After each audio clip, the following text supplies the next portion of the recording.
Oh no, it's working. Sweet, finally. God, at this point I'm fucking itching to just play a game.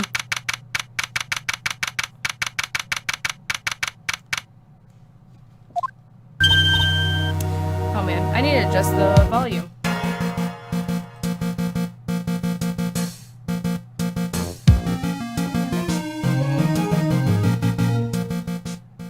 Everyone awake now? Playing games in 2019? I know, right? How's that volume setting? Can you hear my voice over it okay? Apparently when I switched to Windows 10 it did not save any of my volume settings, which, pff, that's fun. That's fun. Can you hear me okay over this volume? Let me know. You switched to 10? Yeah, that's the theme of today, is how pissed off I am about that. I switched to Windows 10. I did not want to, but the time has finally come.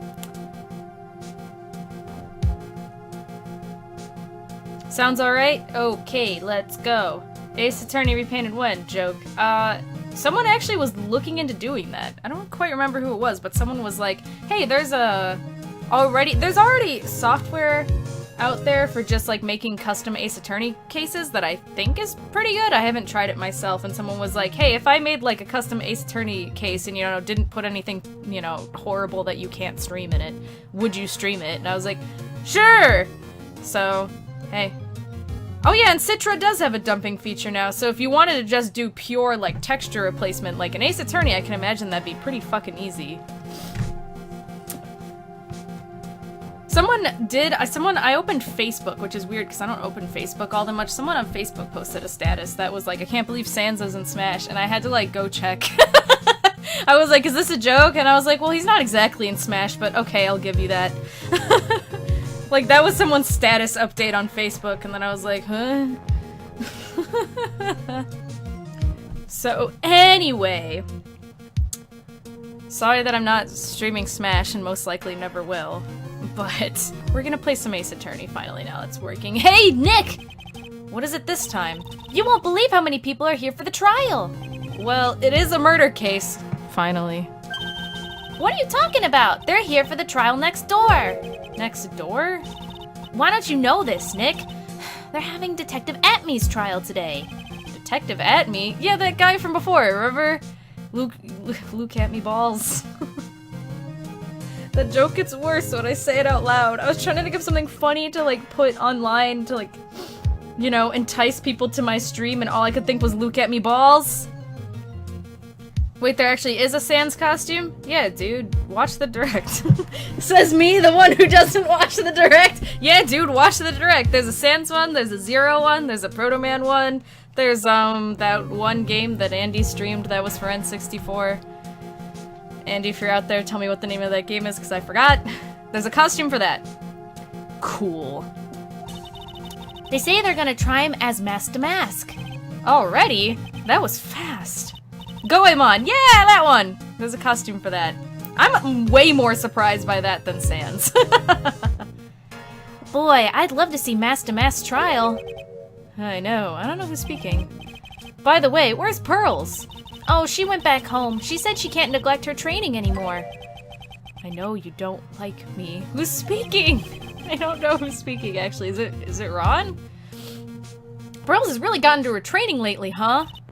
Yeah, ever since that incident last year. Please! It is Ron. Cool. Don't ignore me! Oh, Mr. Delight. Good morning. No one likes me. No one would notice me even if I killed someone. Come on, don't be silly. Wait a sec. You don't mean you're the murderer? No, I'm just a poor thief. No, wait, that's not right. A thief can't really be poor. Is my fan on bothering you guys, by the way? Am I ever gonna, like, actually get into the thick of streaming? Is it bothering you guys? It's bothering me. I'm turning off my fan. How are you feeling, Hilda?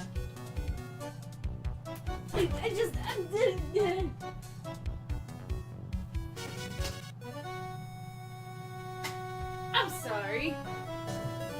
I'm gonna play a video game now. I actually have this genuine worry Because I hear people sometimes talking about YouTubers and being like, God, she's trying so hard to be quirky, you know? And then I'm like, God, is that what I sound like? And I can just promise you 100%, I'm never trying to be anything because I just don't have the capacity for that. So if I sound like I'm being a tryhard, I'm just a tryhard. By nature, I suppose. Now, let's see. According to Mr. Delight, from his second crime on, he was following a bunch of set plans. Plans that someone had been sending him to help him commit these heists. Do you think there's a connection between the thief and the murderer, Nick? It's possible, but today's trial is a race against the clock. More like race against the cock, you know what I mean? I'm funny. Huh? How come? Let's just take our time like always. When have we ever taken our time? I'm afraid that's not an option.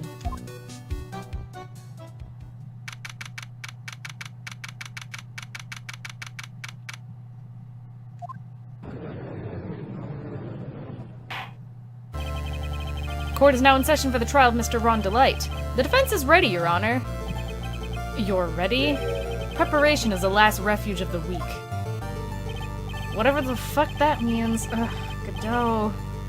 I was like, oh yeah, the prosecutor's Godot. I'm so excited. Okay, settle down, everyone. Let's begin your opening statement, Mr. Godot. He's got the judge of the palm of his hands yet again.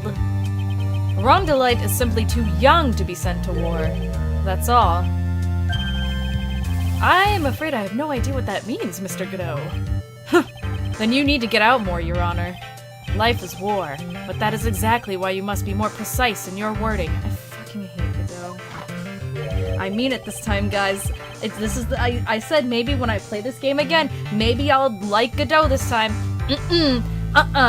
Don't like it. Don't like that. That's all my statement means. You understand now, right? Yes. Well then, let me briefly summarize the details of this case. Wow, the judge is just taking charge like he knows what's going on for a change. The victim is Kane Bullard, CEO of KB Security. His body was found in a safe at approximately 9 a.m. on the morning of the 13th. However, the time of death was estimated as 1 a.m. Yeah, this is like a whole nother trial, isn't it? I was like, what? Why are we doing all this briefing? And I was like, oh yeah, I guess this is like a whole new trial. Imagine that. However, the time of death was estimated as 1 a.m. of the previous day. And that's when our little lost kitten dropped the ball. That little lost kitten is, of course, the defendant. Very well then, Mr. Godot. Please call your first witness. No. Did his hair twitch a little bit? I never drink more than 17 cups of coffee during any given trial. Me too, man.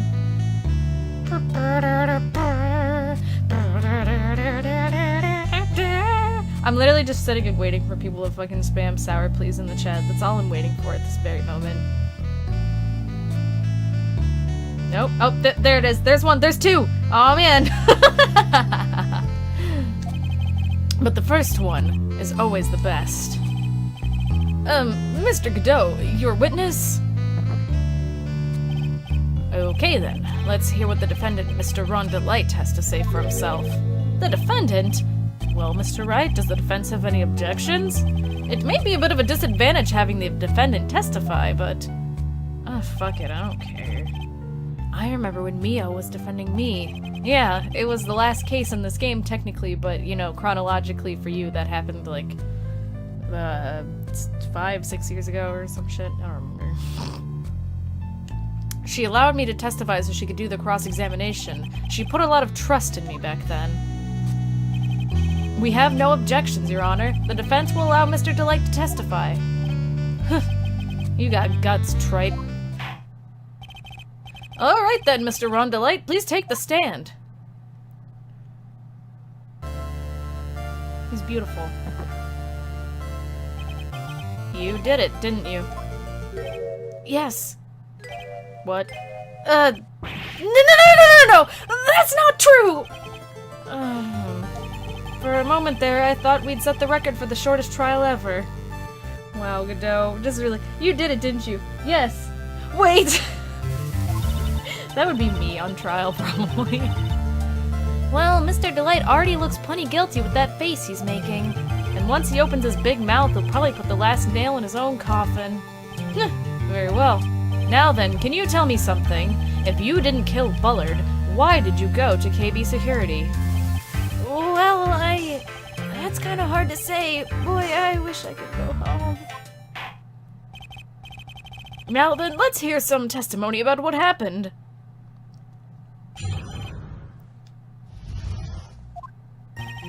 That evening, around 1 a.m., I went to see Mr. Bullard in his office at KB Security. The blackmail letter I got, it ordered me to go there. I had been working at KB Security until a year ago, so I knew where his office was. Good. 1 a.m., the exact time the murder took place. The weak get washed away by the tides of fate. The strong drink it up. It's bitter today, too, just like my destiny. You never know that from the way he's chugging it down. Mr. Wright, your cross-examination, if you please. Cool.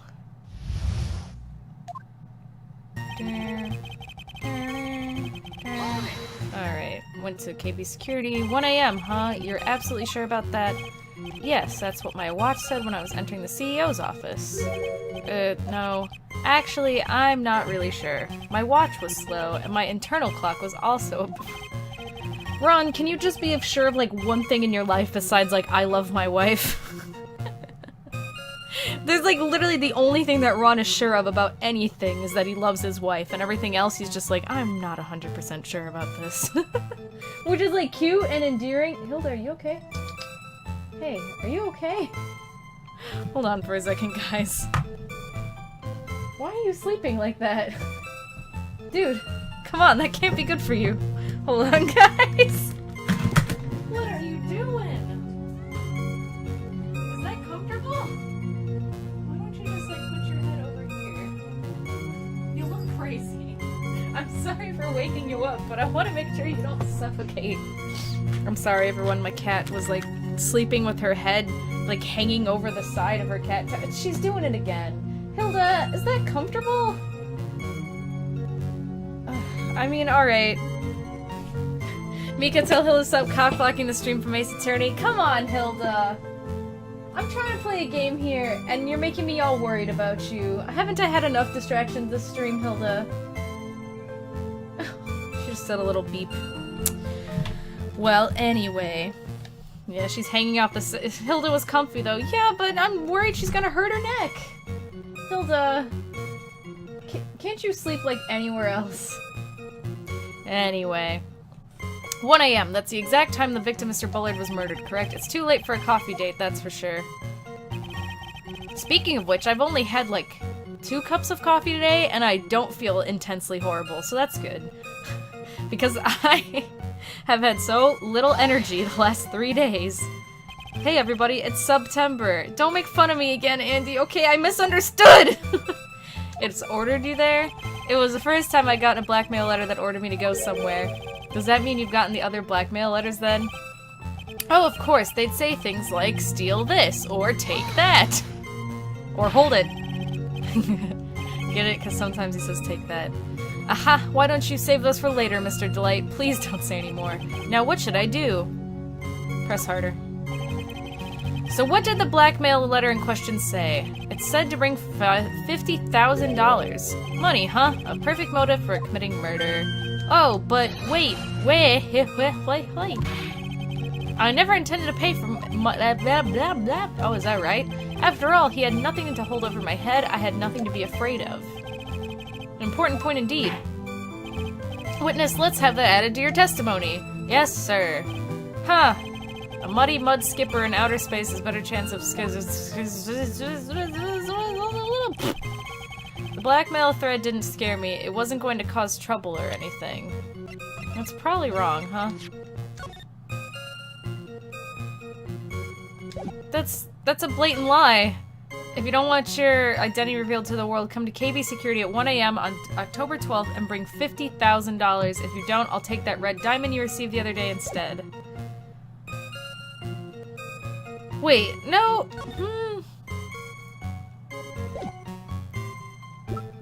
It's not really a contradiction, but he doesn't mention anything about the diamond. So, is it a contradiction? I'm sorry, everyone. I'm the type of person who... It's definitely that cool. No, it's not! No, it's not! No, it's not! Ah! Fucking hell. I'm like the type where I have to wait for someone to give me a little tap on the shoulder, like, yes, Mika, that's right. Fucking hell, and then you guys are like, yeah, Mika, you're totally right. You're wrong! It's wrong! Ah!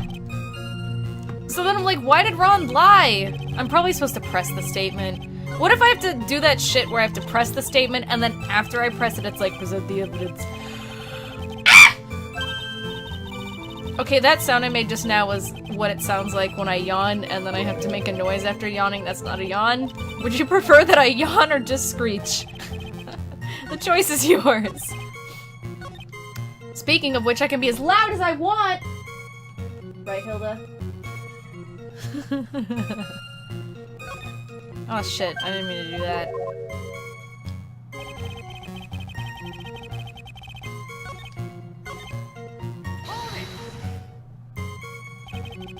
Just what were you being blackmailed about anyway? The blackmail letter said... If you don't want your identity revealed, correct. I think I'm inventing a new form of yawning today. I'm sure it was referring to the whole mask the mask thing. You know, if you don't want to make everyone sleepy in a room... Just hear me out, guys. If you don't want to make everyone sleepy in the room, and you keep yawning, just start screaming! Every single time. Did you watch... So this is basically Ace Attorney? I did not. Hold on. Now I just fucking heard a noise in my house. Can you all hold on?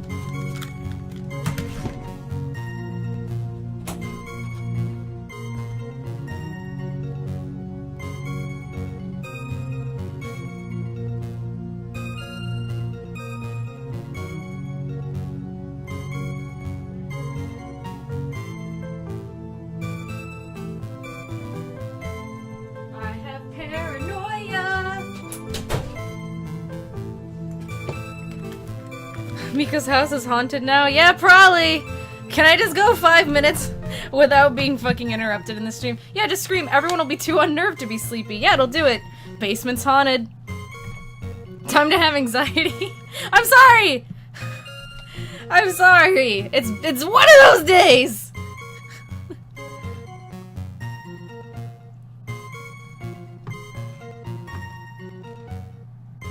Piss, how much did I miss? I was invested in this. I mean, I don't remember last time you were in the stream, Lob.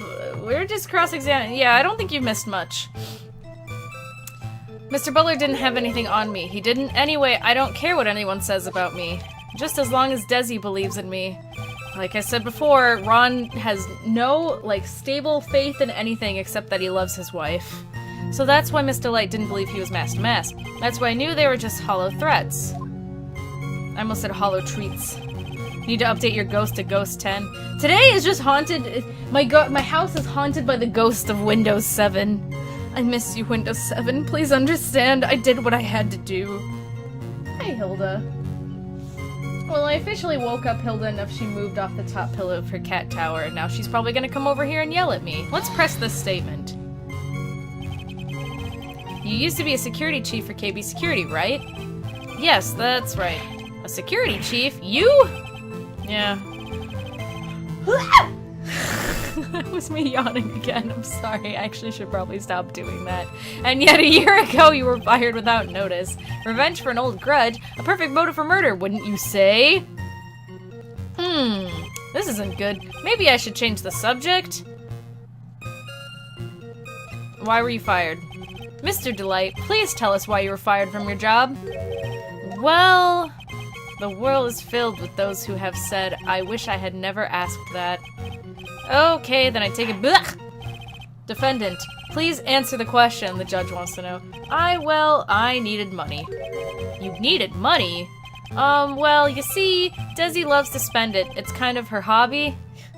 Same, my hobby is just spending money. Doesn't matter on what, just spend it. That's a joke, by the way. Not exactly the best hobby in the world, huh, Nick? I don't know, I think it's a great hobby. This is coming from Maya, who, like, last, you know, when we were investigating last, she was like, Nick, can I, let me take a peek at that wallet, you know? Just let me see. My salary wasn't nearly enough, so I stole data from the company. Come again? KB Security has a lot of security info on all sorts of companies. I should probably start, like, actually doing voices. And since I was a security team chief, you stole some data and sold it. Mr. Bullard found out, and I was fired immediately. What? I wish I had never asked that. I was somehow able to keep it secret and made it seem like I'd quit on my own. What is it, Nick? You don't look so good. Someone who brings harm to their company is fired as punishment. You'd do well to remember that. He sure told you. So you admit that you stole data from your company, is that correct? Yes, I'm sorry.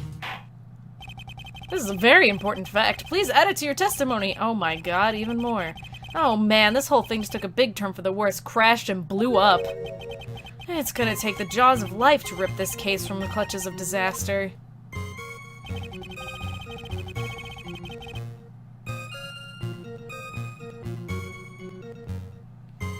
He fired me for selling company secrets, but Desi doesn't know about that. Better press the statement! Why would you do something like that? Well, for Desi's hobby, what else? Wasting money, huh? It's not a waste! So, Miss Delight doesn't know that her husband was fired, does she? So it would seem. I'm not sure what to think about couples who keep secrets like that from each other. I can't believe it. This case has gotten even Maya to think seriously about couples. Please try to stay focused, Mr. Wright.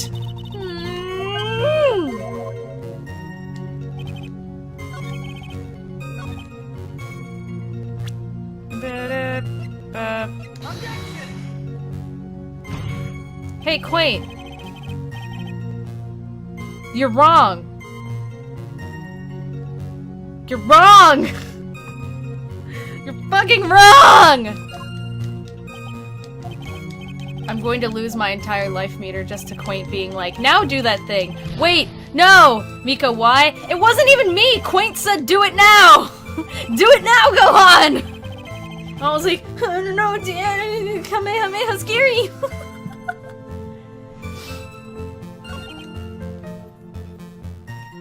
I've been working at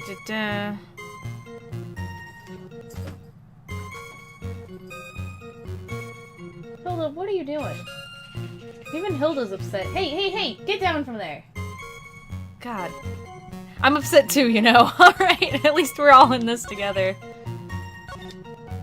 Alright, I guess I'll try asking another question and then shitting my pants live in this courtroom, not clickbait. Hilda! Hey! Get down. I don't know why you're scratching at the literal ceiling, but maybe don't. Hilda?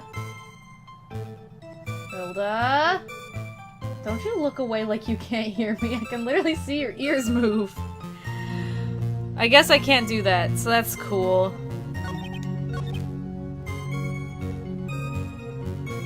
Well, Desi knows about it now. Let me press this again. Why would you do something like that? Well, for Desi's hobby.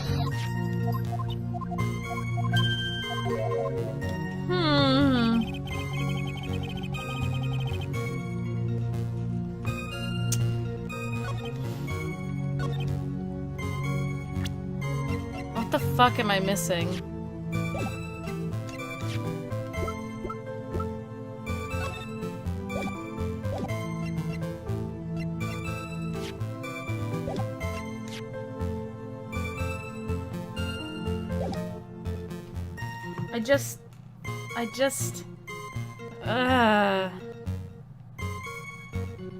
So it's probably one of the two new statements, but I don't know which one it was. So one of them is the blackmail thread didn't scare me, it wasn't going to cause me trouble or anything. And the other one... Sorry, I skipped it again. It's just that Desi doesn't know that he got fired. He fired me for selling company secrets, but Desi doesn't know about that. That's probably not a contradiction, because, like Desi said, you know, she actually thinks that he still works for a security company, and yada yada yada, so I don't think that's the issue. So it's probably this one, but the contradiction isn't the blackmail letter. So what's the contradiction? What if the contradiction was a wiener? Then it would be a contradiction. Or if it was Gumshoe, then you could also say that was a contradiction. Could it possibly have been changed between the DS and HD versions? Absolutely. In fact, I read somewhere that there were a couple things changed in this between HD and DS version. Let me look at the evidence again. You got it. So I'm like, if you are currently like searching a guide in the hopes of helping me, you might have to look at one specifically for the DS version. I think I was looking at, it wasn't for this case, but I was looking at a walkthrough recently, and it actually like noted the differences between the HD versions and the original DS. This game really does require 200 IQ. I don't know about that. Sometimes the solutions are just kind of like flimsy and shitty. TBH, like I love Ace Attorney, but every now and then it's just like, oh, pfft. No, because the things I told you are what I remember it being, and I was playing one of the HD versions. That could be. That could be. Kane's autopsy report. Connected the basement security guard officer. No fingerprints on it.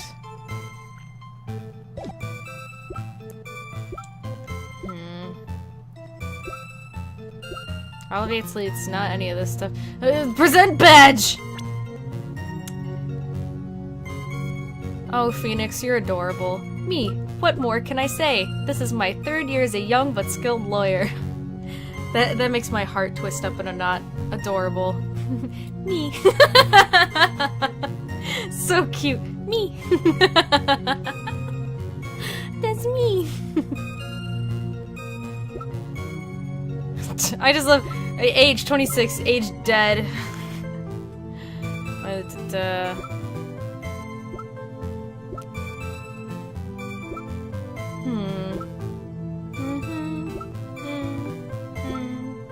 These two are married, and he's got this like sweet security job and all this other stuff, and they're both only 23. It's weird. No wonder you're both insane. Fun fact, the DS version of Ace Attorney 2 says that Adriana Andrews is codependent, and the HD version changed that to dependent nature or something along those lines. Codependent actually has more specific meaning, which doesn't fit her behavior. Oh, cool. That sounds neat. That sounds like a Twitter bio. It made it more correct. That's fun.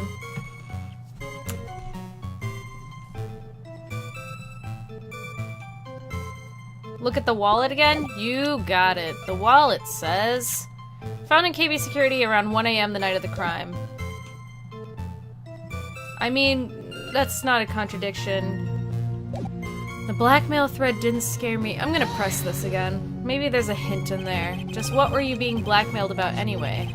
Why can't I skip this dialogue? If you don't want your identity revealed, correct? I'm sure it was referring to the whole mask-to-mask thing. Wait, am I getting new dialogue? Wait a minute, was I supposed to press it again? God fucking shit, damn it, shithole, damn it! Motherfucking fucker, fucking... Motherfucking fucker who fucks, fucking fucks. That's so... Ah! Why, Ace Attorney? Why do you do this shit? Haven't I pressed this statement 3 times now? Ah! I hate... John Jacob Jingleheimer Smith. His name was my name too. And when we go out, the people scream and shout, there goes John Jacob Jingleheimer Smith. Na na na na na na na. Sometimes just singing that song cheers me up a little bit. I actually feel better, so... I'm afraid that reason isn't gonna hold up anymore. What do you mean? The victim had no proof the defendant was mask to mask, but you were the one who stole company secrets only 1 year earlier. But that was all over once I was fired! But it is true that the fact I stole secrets was kept under wraps. Even so, there was no reason for me to pay up now a whole year later. Is that really true? What is it, Nick? The fact that Ron was stealing company data, I wonder if he would have had a problem if that ever became public knowledge. I mean, yeah, probably. He's never gonna... Mr. Delight, I believe you would have been in considerable trouble if your identity as a company data thief was made public. Mr. Wright, what are you trying to do by bullying your own client? Men are like colonies of bacteria. The more heat you apply, the faster they grow. That's exactly right. Whatever the fuck you just said, yeah, that's exactly right. Well then, feel free to keep up the heat, my little lawyer amigo. Little lawyer amigo? Yes, now come on, provide some evidence to back up your assertion. Why would Mr. Delight want to keep his data? Because of his wife. Probably because of his wife, right? Because his wife would be like, what? Am I wrong? Like, why else would he give a fuck? Because his wife hates thieves. That's like a whole thing about her, right? Hates criminals and cowards more than anything. Yeah, bitch. Haha. Mr. Delight, what you said just now is like the way I'll know for certain that that's what it is that if in her description there's the thing that contradicts the evidence, and it's not just reliant on you remembering what you did last. Mr. Delight, what you said just now doesn't match with what you told me yesterday. Huh? What doesn't? I think you must have been scared, very scared, of having a certain person find out your secret. I don't know how to make an audible gulp. I don't know how to make an audible gulp without sounding like really cartoony and like I'm trying to be goofy, you know. You know, like Goofy does the thing where he's like, milk. I don't want to do that. A certain person. Miss Desiree Delight, the defendant's wife. Listen to me. My Desi, she's... Looks like if I just sit back and relax, the fun will end before it truly begins. Godot. Yes, we know. It was all your wife's fault. What do you mean? Mr. Delight stole company data to pay for his wife's spending habit, for which he was fired. Unable to face his own wife, someone used his dirty little secret to blackmail him. And then died. And this is how this murder came about. Oh, No, everything is falling neatly into place for him. Don't talk about my Desi like that, or you'll be sorry! Yuck. Well, it seems that we've learned a great deal of things here so far. What do you think, Nick? I didn't think it was possible to get so thoroughly whipped in just 20 minutes, and without Francisca here. Clearly, there was no sufficient motive for murder. He stole data for his wife, and he killed to protect his secret. A family man who cared just a little too much. The motive is clear. Let's move on. What happened at the crime scene at 1 in the morning, Mr. Delight? Come now. Tell us. We're all ears.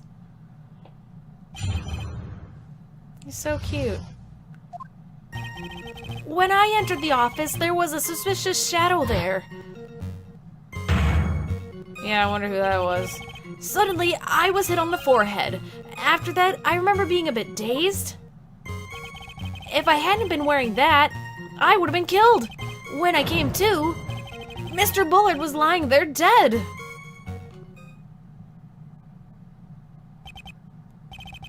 I see. Suddenly hit on the forehead, huh? Wonder who that is. Yeah, I think it was Quaint said that the HD version or whatever makes the silhouette blurry, so it's like a little more ambiguous. Why did Bullard got a pickle in his mouth? I think that's his tongue, and it just kind of like, bleh, you know, just like, bleh, you know, like, nyam. I see. Suddenly hit on the forehead, huh? Blam. I believe that detective from yesterday provided similar testimony. He said that Master Mass struck him on the head from behind. Of course, since Atme turned out to be the culprit himself, that was all a lie. Huh. No one's going to believe a pathetic lie like that. What are you saying? I really was attacked! I just came out here to have fun, and I'm feeling so attacked right now. We'll find out if what you say is true or not during the cross-examination. Got that, Mr. Trite? Don't go easy just because he's your client. If I see any sign that you are, I'll treat you to another cup of my special blend. You don't need to worry about that, Mr. Godot. I have faith in Ron. I know he didn't do it.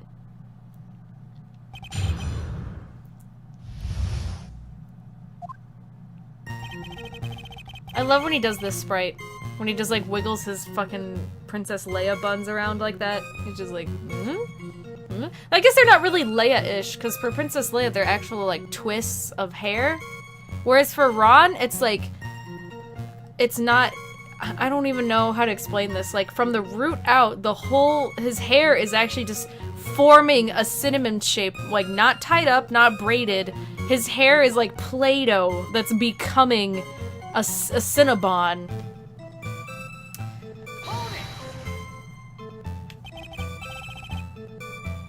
Who was a suspicious shadow? It's totally not Luke at me. I'm gonna say the reason it upset me so much to be so wrong early is because I replayed this not that long ago. My memory is just getting worse, it seems. Nah, I mean, it's okay to not remember minuscule details. Like, I don't think anybody's memory is so excellent that they can remember every single thing about, like, an Ace Attorney case they just played. You know? There are 1,000 of me and no one knew I'd tell you, trust me. Speedrunners? I mean, a lot of that is like, it depends on what kind of learner you are, because I know for speedrunners a lot of times it can be like, not always visual memory, but sometimes like kinetic memory is a big part of that too. So, you know. And also, playing one Ace Attorney case once and remembering something is not the same as speedrunning the same game like 300 times. You know? You know? His dodging all of her questions and not helping with his case. Okay, then how was the victim Mr. Bullard at that time? What do you mean by how was he? Was he already dead? Was he still alive? Maybe he was the one who hit you in the first place. That's a good question. What do you think, Mr. Wright? Forget it. Wow, that was fucking pointless. Imagine actually speedrunning the trilogy. People do that. People speedrun these games. There's like different record times for like people who have speedrun the games like without doing because you know if you do a second playthrough you can just hit down B button and like skip through dialogue if you've played the case before. And then if you play it the first time you can't. There's like different times for that. People speedrun these games. For like a visual novel game, I think that's sort of a weird thing to speedrun, but like if you want to, fuck, do it. I was hit on the forehead as soon as I entered the room. It had an amazingly fast and powerful attack. Do you remember anything about who hit you? Well, like I said, it was a fast and I'm sorry, that was me trying to like yawn without yawning. And it sounded like I was joking. No! Raspberville, I didn't say if you want to fuck, do it. I said if you want to, fuck, do it. Those you know, it's the difference between like, let's eat grandpa and let's eat grandpa, you know? It's different. It's different. If you want to, comma, fuck, exclamation point. Do it! Exclamation point. Quote, Mika 2019. I'm sorry, it was a fast and powerful hit. So I think I was a little dazed for a while. I don't think Mr. Light even grasped what you were asking. Nope, I think I'd like to show him a fast and power attack myself. I'm fucking yawning again. Maybe that would knock some sense into him.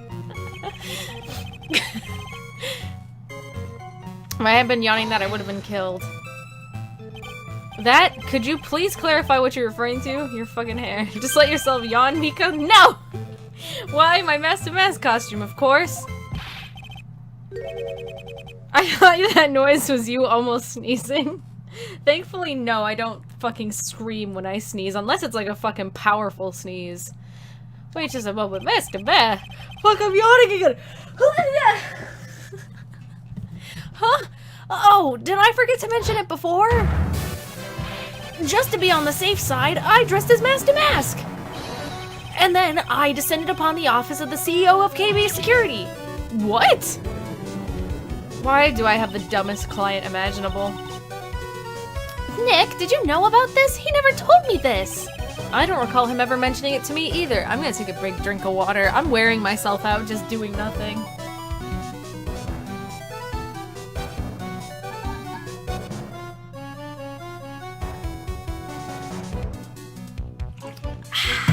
You ever just drink water? Fuck yeah, baby. Drinking water's the best.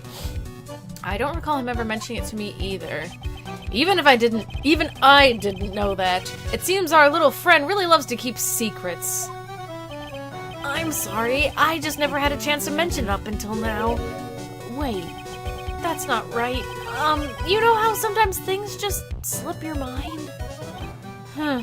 My 6th cup of coffee is staring at me staring up at me coldly.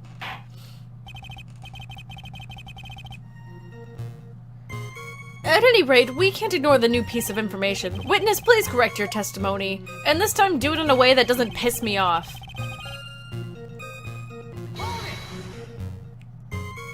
Why were you dressed up as Master Mask? Why? Because I'm Master Mask, of course. What are you talking about?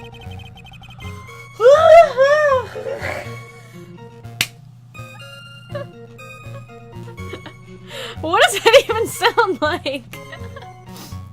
Why am I fucking yawning so much? I think I need a cup of coffee. I'm gonna have to take a break soon and go make myself a cup of coffee because I can't stop fucking yawning. Master Mask trial is being held next door. Yes, I guess so. Anyway, at that time, I thought I was being blackmailed over the Master Mask issue. So I thought I should go as him just to be safe. I mean, that does kind of make sense. Oh boy. Let me tell you, it's a real pain to move around with that cape. That's why it took a lot longer than I'd expected. It took a lot longer? What is he talking about? Press harder! What do you mean by took a lot? What did I miss so far? Ron fucking shitting out his ass non-stop in the middle of courtroom, not clickbait. That's what you missed. Oh, opening the safe, of course. My cape got caught on the safe door, you see? This all happened when I was hiding Mr. Bullard's body. What was that? Back up a second! Yes? You were the one that hid the body in the safe? Well, yeah. Inconceivable! You need 13 cups of coffee per case like Godot? I absolutely do. Oh man, Godot keeps pissing me off, but at least I could relate to like, dude, I could also go for a cup of coffee like right now. Why? Just why? What reason could you— what were you thinking? See, now you understand how I feel. Question. When does someone toss their dirty shorts in the washing machine? What? The answer is simple. When they take them off. But what if you jump into the laundry? You know? Did you consider that? As usual, I have no idea what you're saying. Do you mean that Mr. Delight hid the body because he's the murderer? So you're not as stupid as you look. His metaphor this time was really obscure. Mr. Wright, you don't mean that you knew about this whole safe business, do you? Well, yes. Why am I the only one not in the loop here? Witness, make sure you add this to the testimony. Yes, sir. Oh, looks like a storm front moving over at the fair-weather judge. That— I didn't read that sentence even remotely correct, and I don't care. I'm not fixing it. I tried coffee, it tasted like literal ground dirt. It's bean water. Also, I love coffee, so I don't know what to tell you. I like the flavor of it. But I don't like all varieties. I gotta say. Like, that cheap shit fucking sucks. I panicked and hid the body in the safe. It took about 10 minutes. Jesus. Why did you— I'm sorry. For some reason, the hand slamming sound for once, like, actually spooked me for a hot second. I was like, whoa, dude, come on, calm down. This is the court of law. Why did you hide the body in the safe anyway? Well, because it wouldn't fit in a drawer. I fucking... Run! That's not exactly what I meant. When I saw the corpse, I kind of lost it. I thought if they'd find his corpse, they'll think I did it.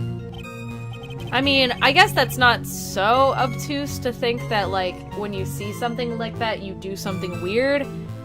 But if I saw a dead body, my first instinct would not be, oh god, touch it. Like, if I had to hide a body, I'd be like, I don't know, get a shovel or something. Where's the stay caffeinated bot? Shit, I fucking need that. Like, you don't even know. It's because you killed him. That's why you spent 10 minutes hiding the body. That certainly makes more sense.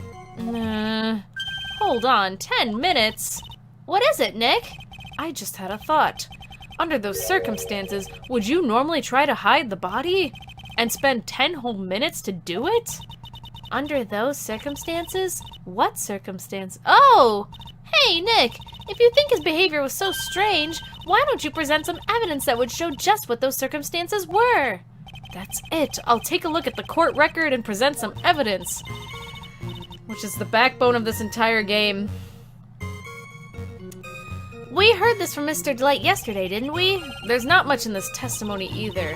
I bet he's still hiding something. I wouldn't be surprised. We'll just have to draw it out of him. I just hope he doesn't make things any more complicated. Probably does.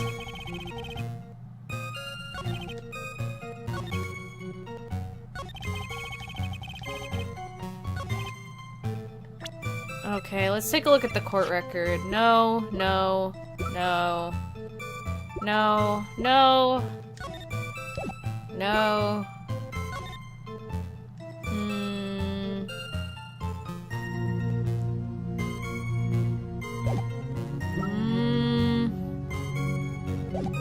Press this? Didn't I just press this statement? Yeah, see? I just did it.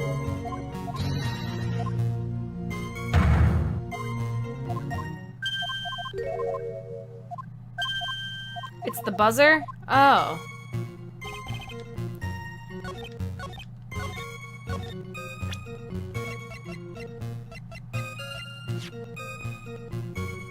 Are you sure? It seems like a stretch to me. Says me to Quaid, who's like, I just did this case. I know the answer. Me. Are you sure?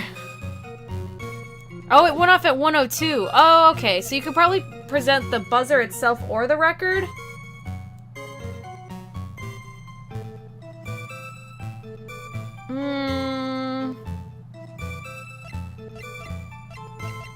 I would assume. I'm gonna present the record. Yeah, cool. Because that makes more sense to me. Your Honor, could you please take a look at this record? And what might this be? The record for the emergency buzzer that connects to the CEO's office. Connects the CEO's office to the if the button in the office is pressed, a security team is supposed to come running. And according to this record, the buzzer was pushed once at 1:02 a.m. What? If Mr. Delight truly was the murderer, he would have ran as soon as that buzzer sounded. After all, a security guard would have been heading his way. Let's remember who we're dealing with here. He probably had no idea there were security personnel in the building. That's bullshit. Up until 1 year ago, my client was working as a chief of security. There's no way he wouldn't have known about them. But as it turns out, the guard never came. That was nothing more than a coincidence. The fact that the guard was a pathetic loser, who had just gotten punched in the face by his ex's new boyfriend, and wasn't anywhere in the vicinity, was not something Mr. Delight could have known. Again, remember who we're dealing with here. It's a sure bet that Mr. Delight didn't even notice the buzzer going off. The buzzer is extremely loud. There's no way he could have ignored something like that. If he had been conscious, that is. Conscious? What do you mean by that?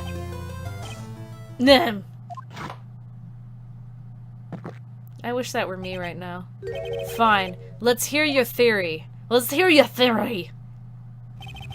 Remember the defendant's testimony. The moment he entered the victim's office, someone attacked him. Mr. Delight said he felt dazed. I am willing to wager that he was knocked unconscious for at least a few minutes. Unconscious? So he fainted? Didn't we establish as judge? Where have you been? Where have you been? While throwing Larry under the bus. I mean, Larry knows. He knows. Mika wants to be drank by Godot? No! I'm saying I wish I was the one chugging coffee. No!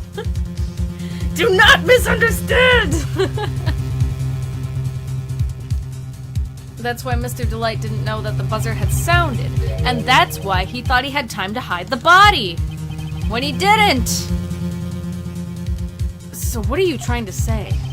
Mr. Delight was knocked out and the buzzer went off soon afterwards. Now, unless my client was able to hit the buzzer while he was unconscious, it can only mean that there was another person in that room. That's right. Whoever it was knocked out Ron Delight and then pressed the buzzer.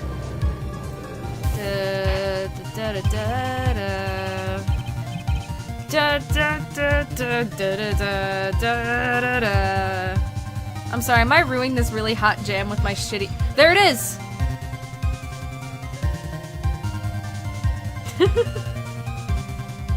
The song is really good. Order in the court, Mr. Wright. This is... No, please sing more. I can feel the sarcasm radiating off of you, Quaid. This is preposterous. It was this kid. Ron Delight is the one who killed Kane Bullard. Then who pressed the buzzer? It was the victim, of course. He pressed the buzzer when he was already dead? Yeah, that sounds good. He pressed the buzzer when the defendant attacked him. He didn't die right away. He must have held on long enough to push that button. Blah. So, Kane Bullard sounded the buzzer himself. What's your opinion on this, Mr. Wright? I need to prove that the real criminal was there at the scene, but how? Can I prove that it wasn't Kane Bullard who sounded the buzzer? I mean, it doesn't have any fingerprints, right? And Kane wasn't wearing gloves? Yeah, so... is that it? Am I wrong? I don't know, that seems too easy. God, I hate when I get frustrated like this. Ah! Oh, I'm sorry, Hilda. I can prove it, alright. Fuck it, Judge. Suck on my nuts. The defense's opinion is this, Your Honor. This piece of evidence proves that it wasn't the victim who sounded the buzzer. It's the buzzer itself, because there's no fingerprints on it. I believe this is the piece of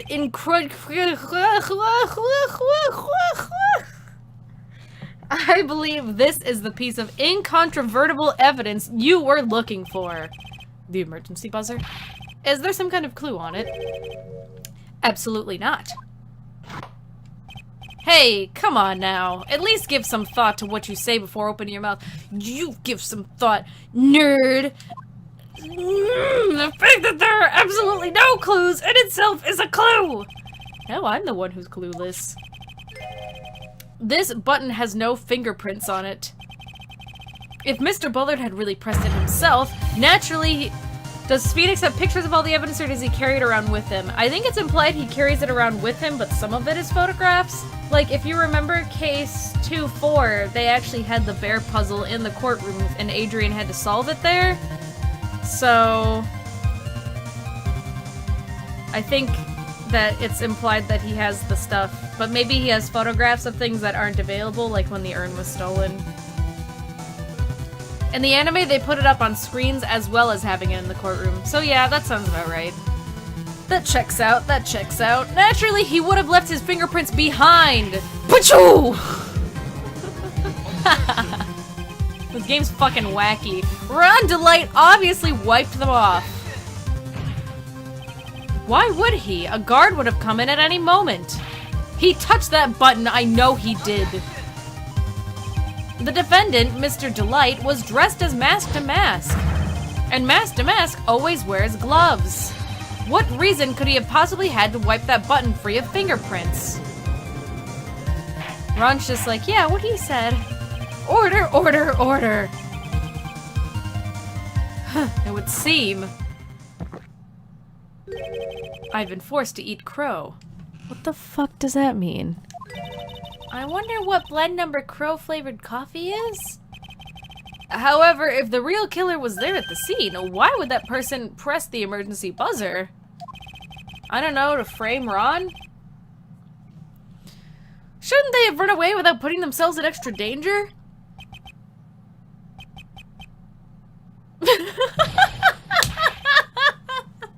I'm sorry, the way there was a silence and then Phoenix is like, nah.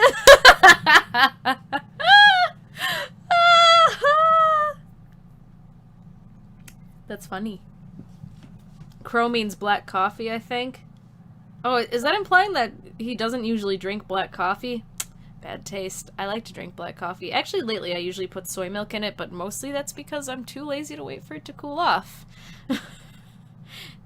Terrible, I know. What's with this awkward silence all of a sudden? Looks like you're fresh out of parlor tricks. Is this where we get like the yeah, and then Godot like rides into the sunset? Like, I don't... They're onto you, Nick! Just give me a minute to collect my thoughts. The real culprit killed... The real culprit... The real culprit... The real culprit killed... That's really hard to say. The real culprit killed... The, like, mixture of k and L sounds is kind of like, meh. The real culprit killed Mr. Bullard at around 1 a.m. And Mr... Oh, Maya's speaking. Weird. And Mr. Delight just happened to waltz in when the murder was taking place, right? The killer clobbered Mr. Delight and then sounded the buzzer. I didn't need to hear that sound again. Even though security was supposed to respond right away if the buzzer was pressed, but the security's Larry, so, Security was supposed to respond. Time's up, Mr. Wright. Let's hear what you have to say. Very well, then. You've got some guts. I like that in an opponent. Why did the real killer sound the emergency buzzer? To find out what it did.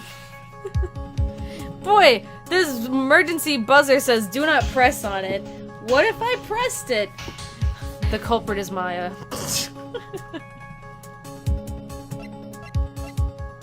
I would assume to call the security guard. Dun dun dun dun dun dun dun.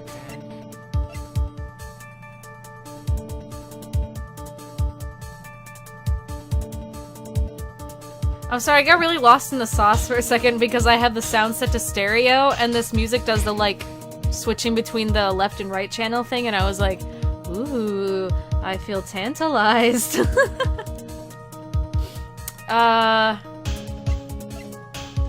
They didn't mean to. Hear me out. I don't have proof that it was accidentally pushed, but there's no fingerprints on it.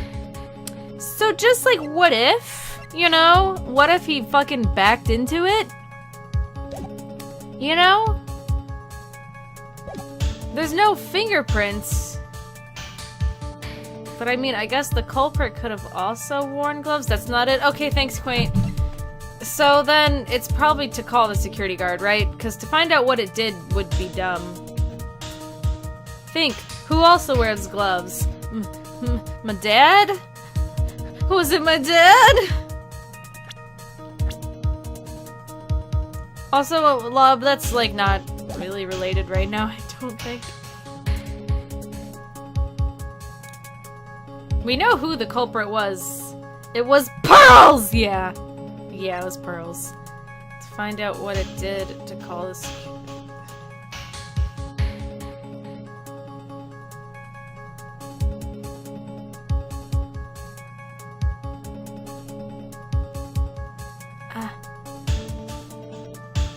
You fool, think of Luke at me. What the fuck are you talking about? We already well established that it's Luke at me. I'm not trying to prove that it was Luke at me right now.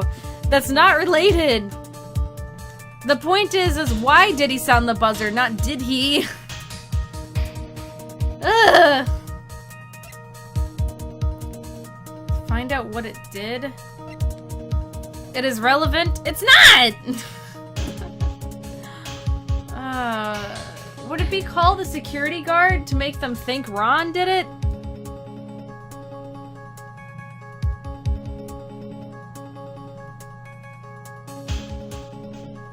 Yeah, like, wouldn't it be to frame him? I don't know, am I thinking about this too hard? Cool, I'm not. It's the middle, I just want to back off from backseating so hard. Oh no, you're fine! I just, like, people in the chat are talking about who the culprit is, and I'm like, I know who the culprit is, 100%! Did you see that silhouette? It's not hard. It's not hard. Whatever. The killer knew that if they pressed a button, a guard would come running. And that was exactly what they wanted. Do you mean to say the killer called the guard on purpose? Yes, although as it turned out, he never showed up. Because he was getting his clock cleaned at the time. Huh, what a touching story. You're saying the killer had a change of heart and called the guard to turn himself in? No, stupid. No, I'm not. When that buzzer sounded, there were 3 people in that office. The victim, Kane Bullard, who was already dead. The defendant, Ron Delight, who was out cold. And the third person, the real killer. Gee, I wonder who that was. Hypothetically, yes. Now then, in this situation, if the real killer made an escape, what would happen? The only ones left in the room would be the victim and Ron Delight. And if any security guards came running in at that time, they would think that I was the murderer. Yes, that was precisely the real killer's objective. To frame Ron Delight for the murder.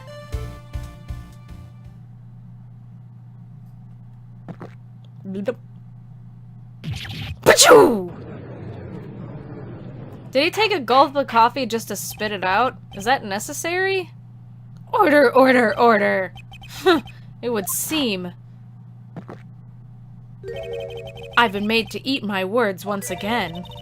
Actually, you've been made to do a spit take with a cup of coffee. Mr. Wright, who was it?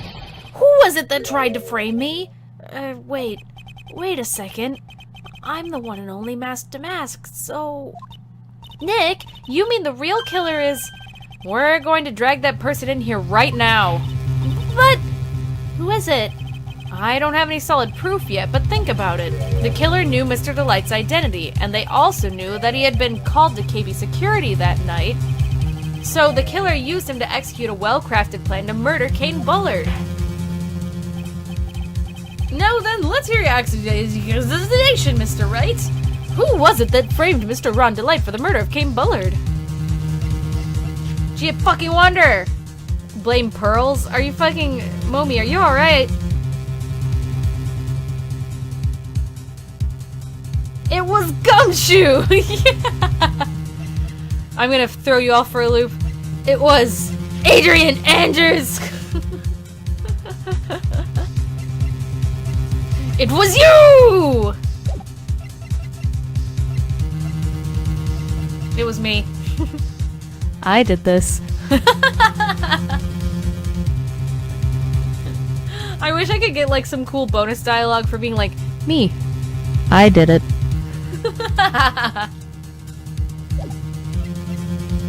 It was me. I did this. Maya did it. Okay, I'm sorry, everyone. Detective Luke at me. He's the only one who could have done it. Mostly because that silhouette only matches him. Oh shit, there was other dialogue. I was looking at chat. You mean Masked to Mask did it? Your Honor, the person being tried in court next to us is not Masked to Mask at all. He is, in actuality, the true murderer of Kane Bullard. And also a thief. And that's bad. Also, Luke at me balls joke. Ha ha ha! Order, order, Mr. Wright, explain yourself. Theft and murder. Which is the more serious crime? They're not even close. Murder is the more serious crime, of course. It's a capital crime subject to capital punishment. Please remember the trial from yesterday, if you would. When Luke at me confessed, there was a huge commotion in the courtroom. Of course, a famous detective was unmasked as well as Masked to Mask. They unmasked Masked to Mask. Instead of being convicted of murder, he was found guilty of grand larceny. That was his true objective all along. To be found guilty. Mask to Mask had the perfect alibi for when the murder took place. He was stealing the urn at Lordly Taylor. In other words, being found guilty as Mask to Mask was Luke Atmey's airtight, watertight, and unassailable alibi. A guilty verdict as an alibi? Yeah, sure, why the fuck not?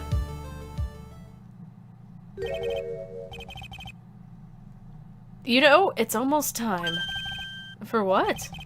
For Luke Atmey's verdict. It was a pretty simple trial, after all. If we're going to stop this trial and stall that one, we need to do it now. Of course, that's assuming you have proof that the detective was the one who committed the murder. Mr. Luke Atmey's trial has indeed attracted the attention of the entire country. If we were to intrude and fail to provide adequate proof of this true crime, Mr. Delight will be left with no grounds for appeal. Am I really sure about this? Huh. A bet's only good when your life's the ante. Mr. Wright, I believe in you! Mr. Delight. So, please, I'm begging you! Thanks, but my decision will determine the rest of your life. Can I really risk your life like this? Oh shit, who's that?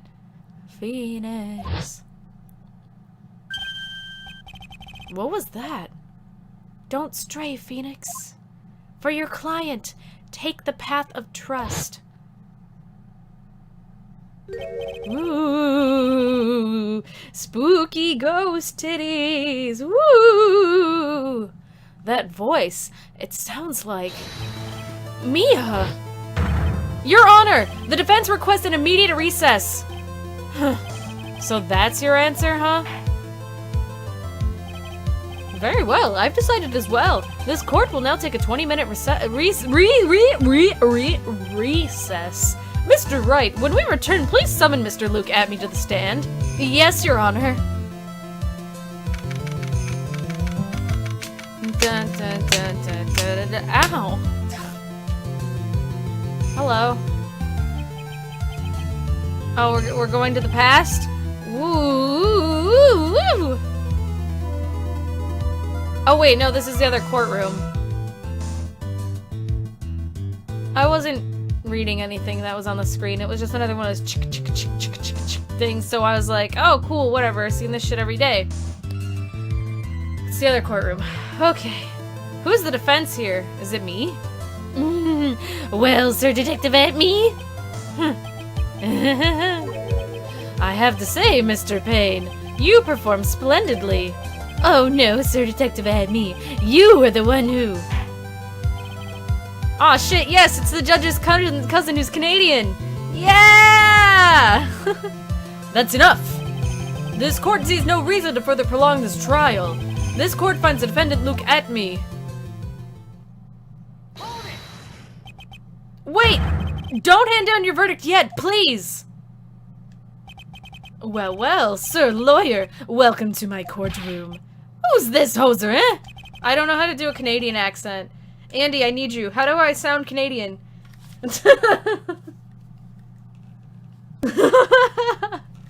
My name is Phoenix Wright, attorney at law. Hey. Did my controller just disconnect? Just do a Minnesota accent, it'll be fine. I can't do that either. Did my controller just... Okay, cool. It's, you know, it's fine. I'm only in the middle. A boot. I don't know how to sound Canadian except for like saying like, oh, sorry. And I wish to file an accusation against this man, Luke Atmey. Accusation? You accuse Mask to Mask?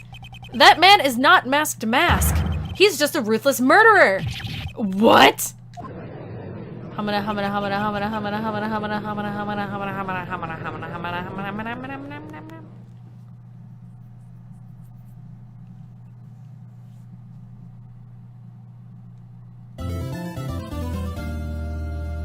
Yay! It's time for me to go make a coffee. Man, a save point in a video game? Wow! Man, just gamer things, you know, guys? Like save points and hit points and one-ups and...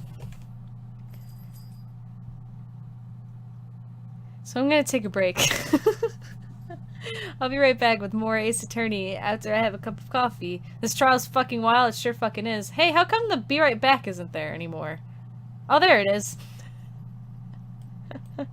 Hey, is that Sans? Dude, hear me out. Is that Sans? Oh my god. Is that Sans? Okay, sorry, I'm gonna go take a break now. I'll be right back. Ah! What's up, Hilda? Are you ready for more Ace? Oh, please don't jump on my desk. Hilda, no jumping on my desk. You're gonna knock shit over, Hilda. No, Hilda, don't you do it. Oh, she's right on my fucking desk. Hilda. Hilda. She just wants to smell my coffee. Why? Hilda. You're right. Don't rub the microphone. Hilda, why? What could you possibly want? I have to go stream more Ace Attorney now, Hilda. Do you have to smell my coffee? Okay, here you go. Yeah, it doesn't smell very good, does it? She's looking at me like I fucking betrayed her. Yeah, coffee smells good, but not to cats. So that smell bad. Let me give her a little scratch behind the ears. Can you go behave now? Maybe not jump on my desk? Yeah, probably not. Okay, let's go back on the floor. Alright, more Ace Attorney time. Alright, beach, let's go. Sorry for the interruption stream. This stream has been interrupted so many times now, it's like, can we get a running fucking record? She baby? Boy, she's baby.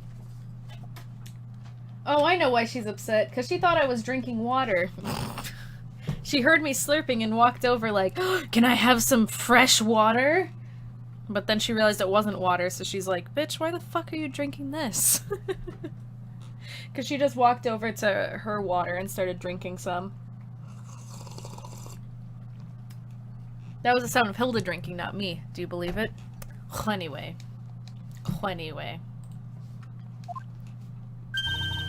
My sis? I could have sworn I heard Mia's voice. So then, she's still alive. Inside your heart. Nicky boy! Oh, Miss Delight. Is it true that Detective is the real killer? To be honest, we don't have any definite proof. But he's the only one who could have done it. But wasn't he at the Lordly Taylor that night? Not to mention, we don't exactly know his motive. I mean, why would Detective Atme want to kill Kane Bullard? Oops, almost time. Better get back to the courtroom. I need to find some solid proof. And it's gotta happen sooner rather than later.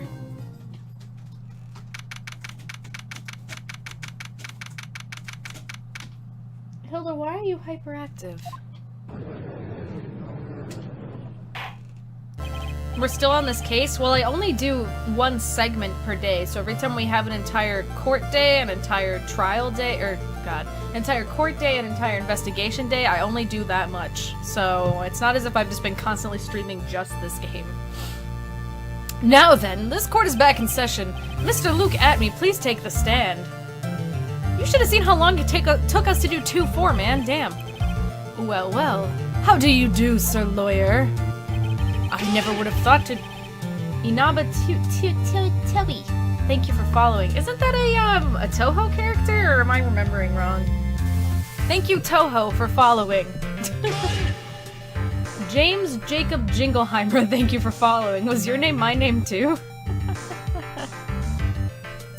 I never would have thought to see you acting so recklessly.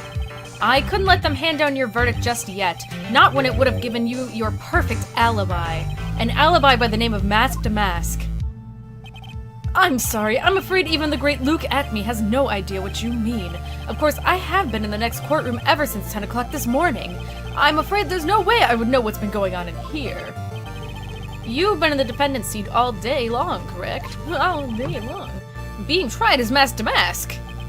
Indeed, it's truly child's play to fool the ignorant masses. Not only did the poor fools ask me to protect their valuables, they even gave me a generous reward upon returning their own property to them. Take this red diamond ring that sparkles upon my divine finger, for example. So you continue to insist that you are, in fact, mask to mask? Isn't Toho a game? Toho is a game! True! Of course. Very well then, Luke at me. Let us begin with this simple question. On October 12th at 1 a.m., Kane Bullard was murdered. Where were you at that time? One without knowledge lacks even the knowledge that he should be ashamed of himself. But don't worry, I will not hold it against you, Sir Judge. Thanks? Alright, Mr. Atme. The night of the murder. Speak! Wait, that could be me.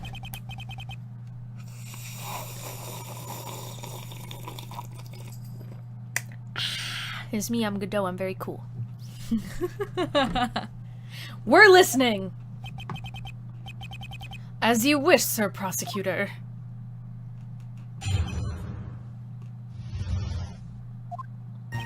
His nose wouldn't fit in the mask, he's lying a fraud. He can just fold it in half like origami. We've had this conversation.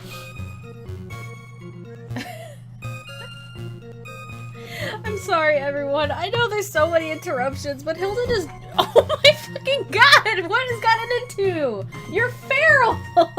She just, like, jumped down off of her tower, and she had her paws, like, spread out to the sides, like, power stance, and she was like... And then she, like, ran. Oh my god. Anyway.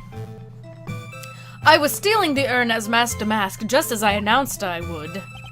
I had no more than enough time to prepare. It was a pathetically easy job. A photograph contains no words, but in this case, one turned out to be my witness. The time at which the camera captured mask to mask was the same time as the murder. What?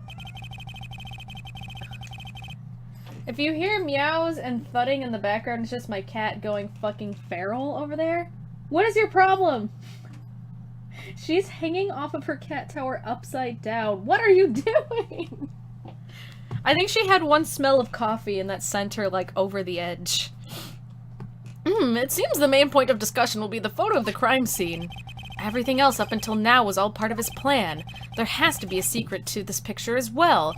Well, the spilled paint without the box in it is interesting, isn't it? Even the great mask to mask cannot be in two places at once. Now then, if you'll excuse me, I have a verdict to receive. Let her live her life or she'll T-pose on you. Hilda, can you T-pose? She twitched when I asked that. Unfortunately, Mr. Etme, we still have to do your cross-examination. A fool is too foolish to know that he is a fool. Why am I having flashbacks? I think he's trying to say that you're full of it, Nick. The only thing that's full of it is his alibi.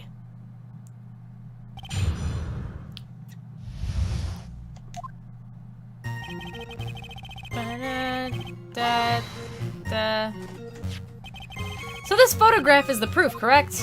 Indeed it is. Okay, sorry, I'm not actually gonna voice act all of this. And the man in the photo... Voice acting, air quotes. And the man in the photo is certainly wearing a mask. That is why I'm called Mask to Mask. But conveniently, that also means that there is no way to tell who this really is. What do you mean? Well, objection. Huh. Are you saying that this is not, in fact, Luke Atme? That it could be an accomplice dressed up as Mask to Mask to create an alibi? Oh, what an interesting idea. Are you saying that I, Lone Wolf Luke, had an accomplice?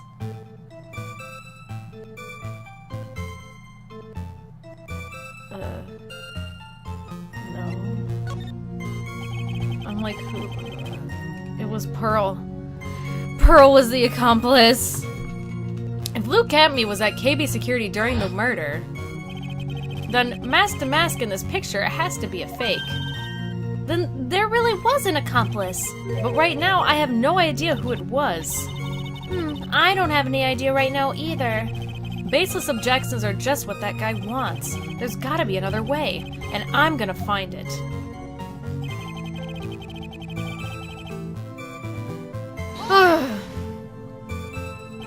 I believe Adrian Andrews hired you at one point. That's right. That was over 20 days ago, if I'm not mistaken. You sent the calling card to Lordly Taylor 10 days before the that would mean that you sent out the I'm sorry, my cat's busy being fucking feral and it's really distracting. What is your problem?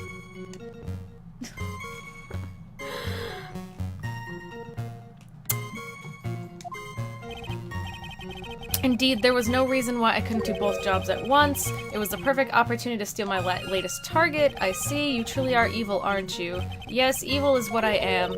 Hey, Nick, isn't there something odd about this? Huh? Detective Atme was always proud of his ace detective skills, right? But if the urn was stolen from the Lordly Taylor while he was the only one watching it, he'd have no way to maintain his perfect ace detective persona. You know, that's true. It's kind of odd. Bum bum bum bum bum bum. That was a yawn again, by the way. I'm gonna drink some more of this coffee. Delicious. I always thought that Phoenix's lawyer badge really did look like a cookie or a biscuit, yeah. So by photograph, you mean this piece of evidence here, is that correct? Indeed it is, that's it. The very thing that proves I committed the crime. The very thing that proves you committed the crime.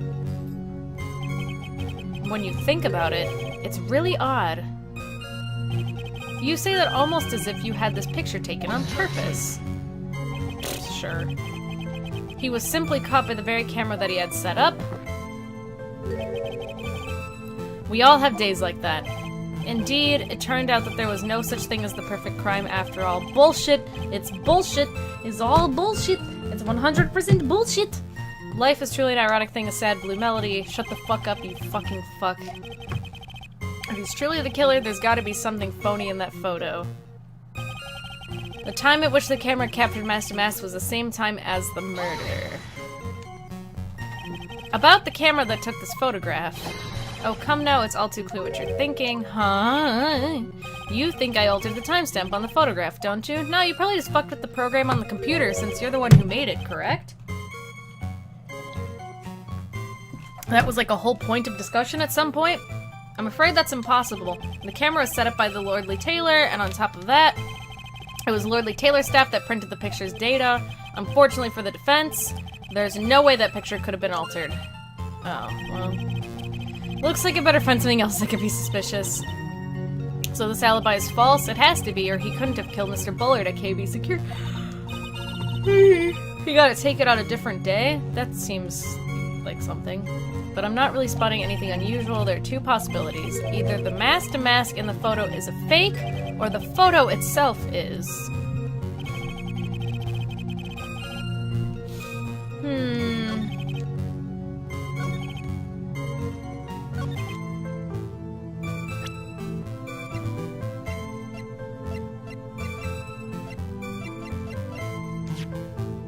1 a.m.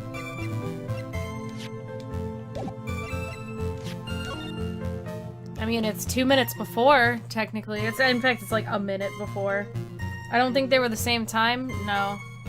It clearly says AM, and it's like almost 1 a.m. in the picture, so it's not that.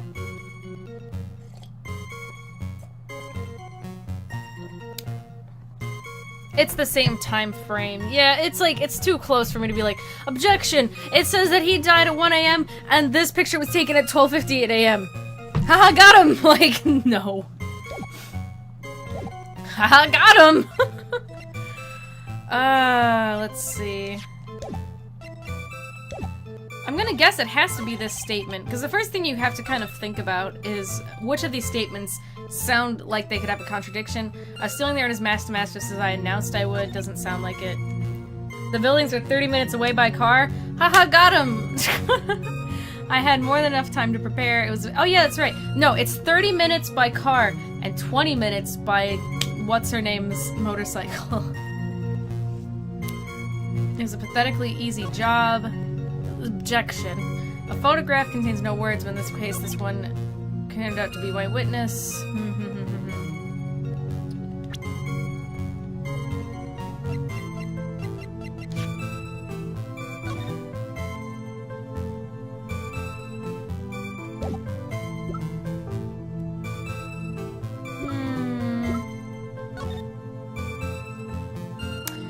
I mean, I can tell already that the paint splatter is weird because it was, you know, the box and everything with the box that... Because, okay, so, like, here's the thing. The box should have paint splattered on it, right? And it doesn't, as far as I know. And there's the paint splattered on the floor, so, like, this contradicts other evidence, but I don't think it's relevant at the moment. Because remember, Adrian dropped the box and smashed the urn and it got all covered in paint. You're on the right track with the paint, but not quite. Yeah, that's what I kind of thought.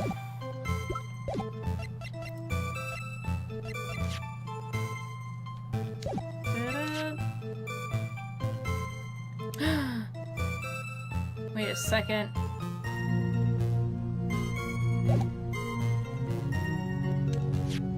When Adrian dropped the urns box 2 weeks ago, she also knocked over some paint.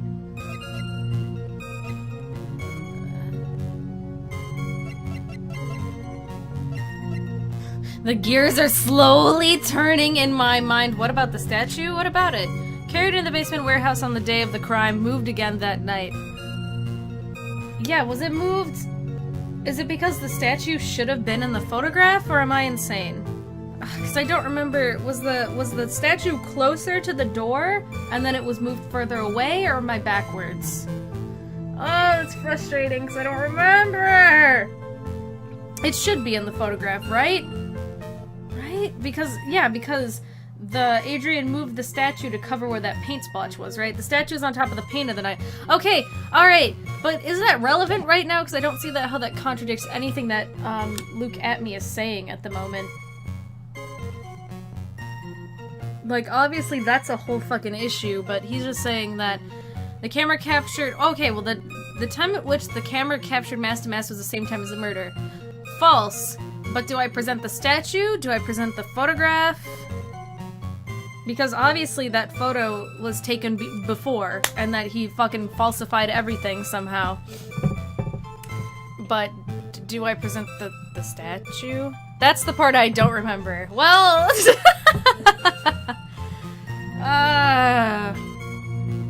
Save state, save state, save state. I'm gonna assume... Do I present the photograph, and then when they're like, what's up with it? I'll be like, this is what's wrong with it, and they're like, whoa! I'm gonna assume that's what I got it, not this one.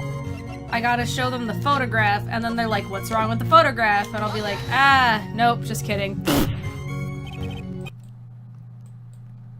None of that happened. Statue. Nope. Fucking... It's... Ah! If it's not the photo, and it's not the... That's how I know it's...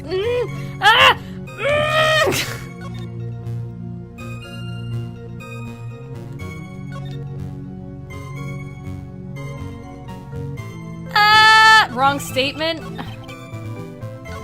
I don't see how this one would be... No. No. It's wrong. It's wrong!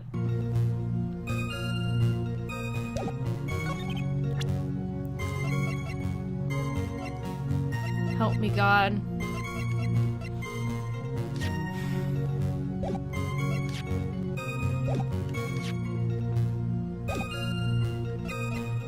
Uh, 2 a.m. make my brain work no good. Yeah, I'm about to drink some more of this coffee.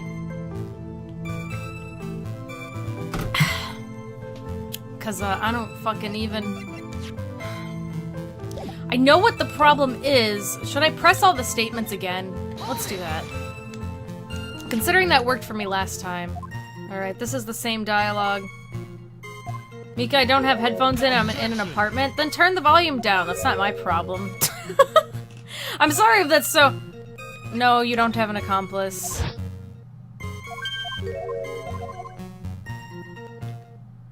That's not what I'm trying to prove here. Yeah, this was all dialogue I had before. I guess the game is gonna tell me... Oh! This is a new dialogue. Indeed it is! That is it! The very thing that proves I committed the crime! You're lying! It's wrong! No! Wrong! No! That very thing that proves you committed the crime. Surely even you understand by now. Lordly Taylor provided that camera. There's no way I could have tampered with it. That means I could not have killed Kane Bullard unless I had an accomplice. It's bullshit! It's bullshit! It's bullshit! Come on, think long and hard about that night. It's bullshit! The basement warehouse and this picture that supposedly captures it. It's bullshit! It's gotta be here. Isn't there something funny about this picture? You bet there is, buddy! Are you implying that this picture is a fake? You bet I am. There's definitely something strange about this picture. We took a look around the basement warehouse that night before the theft took place, and there's something in this photo that doesn't match my memory of that night. Very well, then let's hear what you have to say. What about this photograph do you find funny? The funny part is right here. What, this is a bloodstain! No, Judge, no. Calm down. Chill out. Can someone get this guy a cold compress? Ah, blood! No, this case is getting interesting. Not exactly. This stain is actually pink paint. Ooh, this is Danganronpa! Okay, I'm done making that joke now. Oh, just paint. And peach colored at that. From blood to peaches. The judge sure loves going on his wild tangents. Man, just like me. This isn't Danganronpa! The problem with this photograph is not the paint. The problem is when you consider the layout of the basement warehouse, it turns out that something should be there that is nowhere to be seen. Well, Mr. Wright? What is supposed to be in this picture instead of the paint stains? The supervisor of the treasure exhibit stated the following. Well, there's a good reason for that. On the day of the crime, around noon, that golden statue just happened to arrive from the mountain training hall. I realized that the statue would be the perfect size for covering up the paint stains. That's why I put it where you first saw it. I myself was there the night the theft took place, and saw the statue in that spot. If this picture was truly taken on that night, then that statue should have been there. But when I went there the day after the theft, that statue of the old bag was sitting in the corner. Corner! How the fuck did I mispronounce the word corner? The corner! Ah! Perhaps it was somehow pushed there accidentally? Your Honor, this statue is slightly larger than yourself and quite heavy. It would take more than an accidental push to move it that distance. Huh. In that case, can you prove it? Can you give us the rhyme and reason as to why that statue was moved that night? Can you do it, Nick? Never mind who moved it. The real question is why did they move it?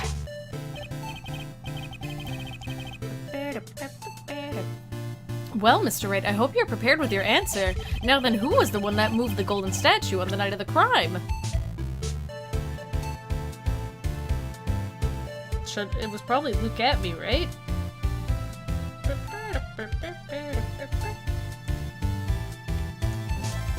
Who else would have fucking moved it?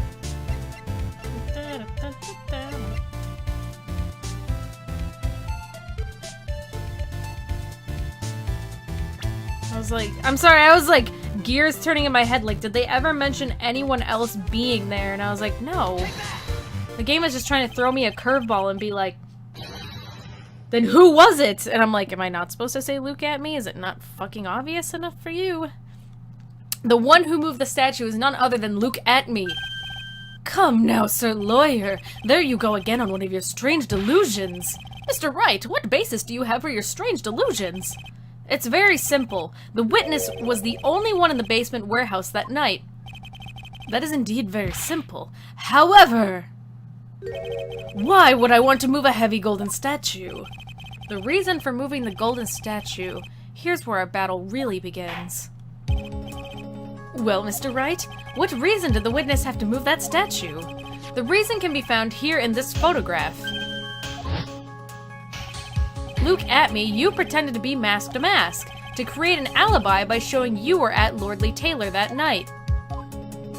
But this photograph contains a single fatal flaw. If the statue had been there, your lie would be exposed like a cheap film at a drugstore. That's why you moved the statue. A single fatal flaw? Interesting theory. Please enlighten us. Just where in this picture does this lie exist?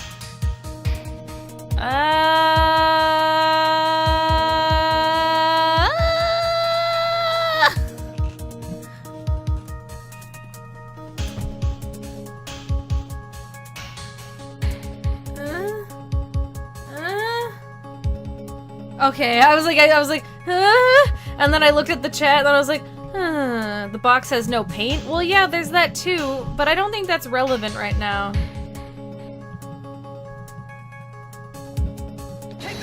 It's what he's lying about.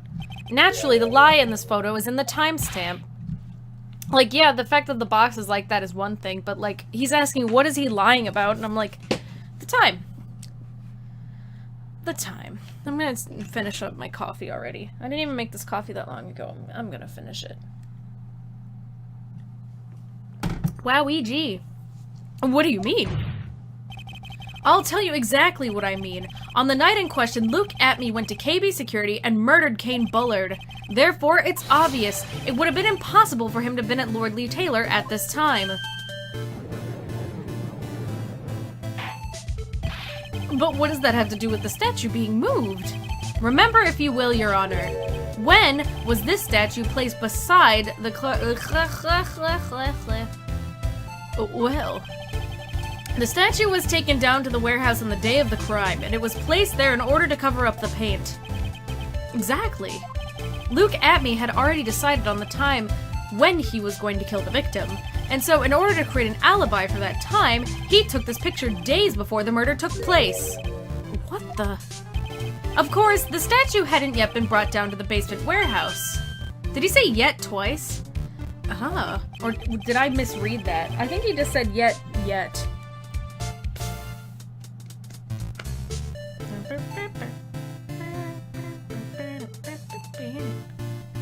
So on the day of the crime, Mr. Atme must have been quite nervous. As nervous as a long-tailed cat in a rocking chair factory, so to speak. Why? Because something that wasn't supposed to be there had been brought down and placed where it wasn't supposed to be. And that is why Luke Atme had to move the statue on the night of the murder. He did it to make room to He did it to make the room match with the way it had been in this photo. Ugh!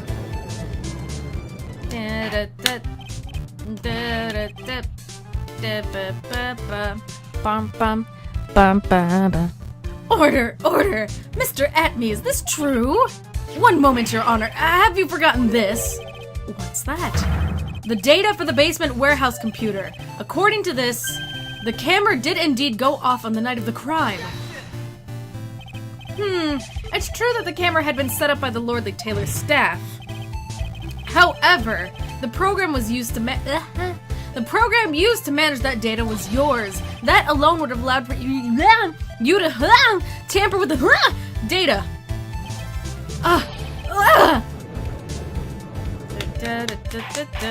Bitch, did you think I would forget? Order, order, Mr. Godot. What is the meaning? Why are you asking Godot? He doesn't fucking know. Look, he shook his head. Took a drink of coffee. Godot, I warned you about making me wait. Now put that coffee down. My 11th cup.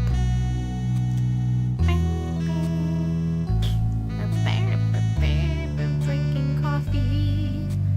I'm drinking a cup of coffee. Coffee for me. It's coffee. I bet you didn't know this song had lyrics! I promised to drink no more than 17 during a trial. The court only tolerates Godot for his theme song? Fucking same. This is what Godot sings into his cup as he drinks. I know, right? Coffee. Which means I'm still good to the last drop. However, the defense is a very good point. A good point. So what? What? We are all but travelers on a road of infinite points. I think you've got your points mixed up with your other points. So you say this photograph was taken ahead of time, and the statue was moved in order to make it match. That's a very interesting idea. However, there's one point that can't be denied. Which is...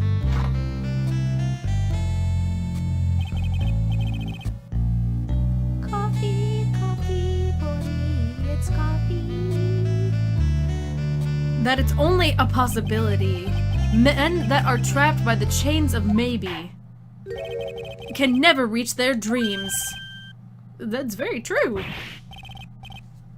No way, don't fall for that, Your Honor. Hey, Mr. Damask. Yes? If there's no funny business in your actions as Mask Damask, there should be no problem with you telling us your strategy, so let's hear it. Yes, please provide this court with your testimony about your plan to steal the secret urn.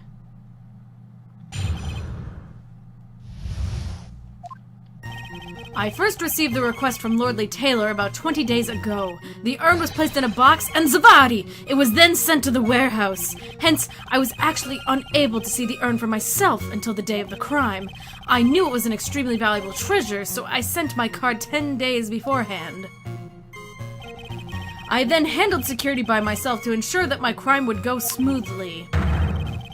At last, I held the urn in my hands for the first time at the 1 a.m. on October 12th.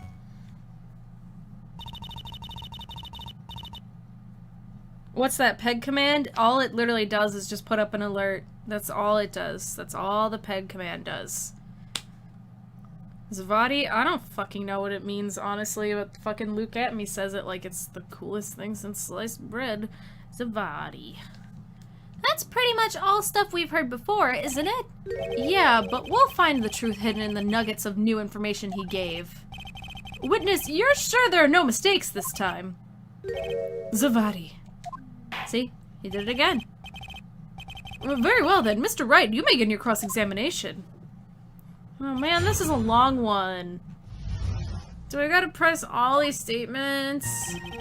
I don't want to. Shazam, but French. Or Italian. In the Japanese version, he talks with a lot of very old Japanese words, and his catchphrase is Zuvadi. And the catchphrase is based on the word Zubadi, literally frankly or decisively, often used in Japanese infomercials. Weird.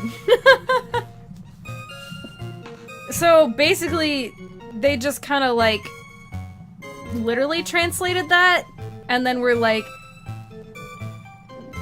to English speakers, this won't even mean a fucking thing even slightly, but you know what? Fuck it.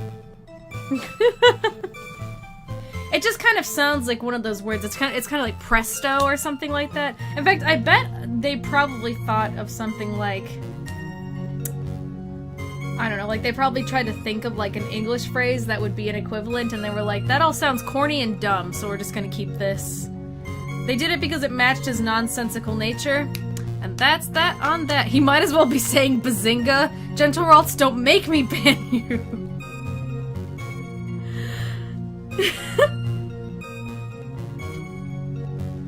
You were asked to guard the urn by Miss Adrian Andrews, is that right?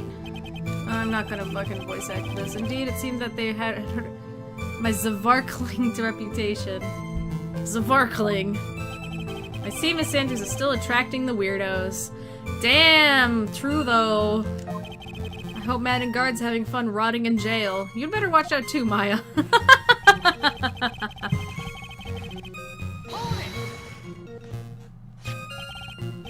You mean this box? Yes, the pathetic box. Why not precisely? Well, Zavadi is just like makes him more memorable. And like I said, all those peoples on the internet. I remember I was like 12 or 13 or something when this game came out in the US, and then people were talking about it on the forums, and I was like, hey guys, what's up? And everyone was like, I want Luke at me to raw me. And I was like, okay. People were into him! I know! It worked!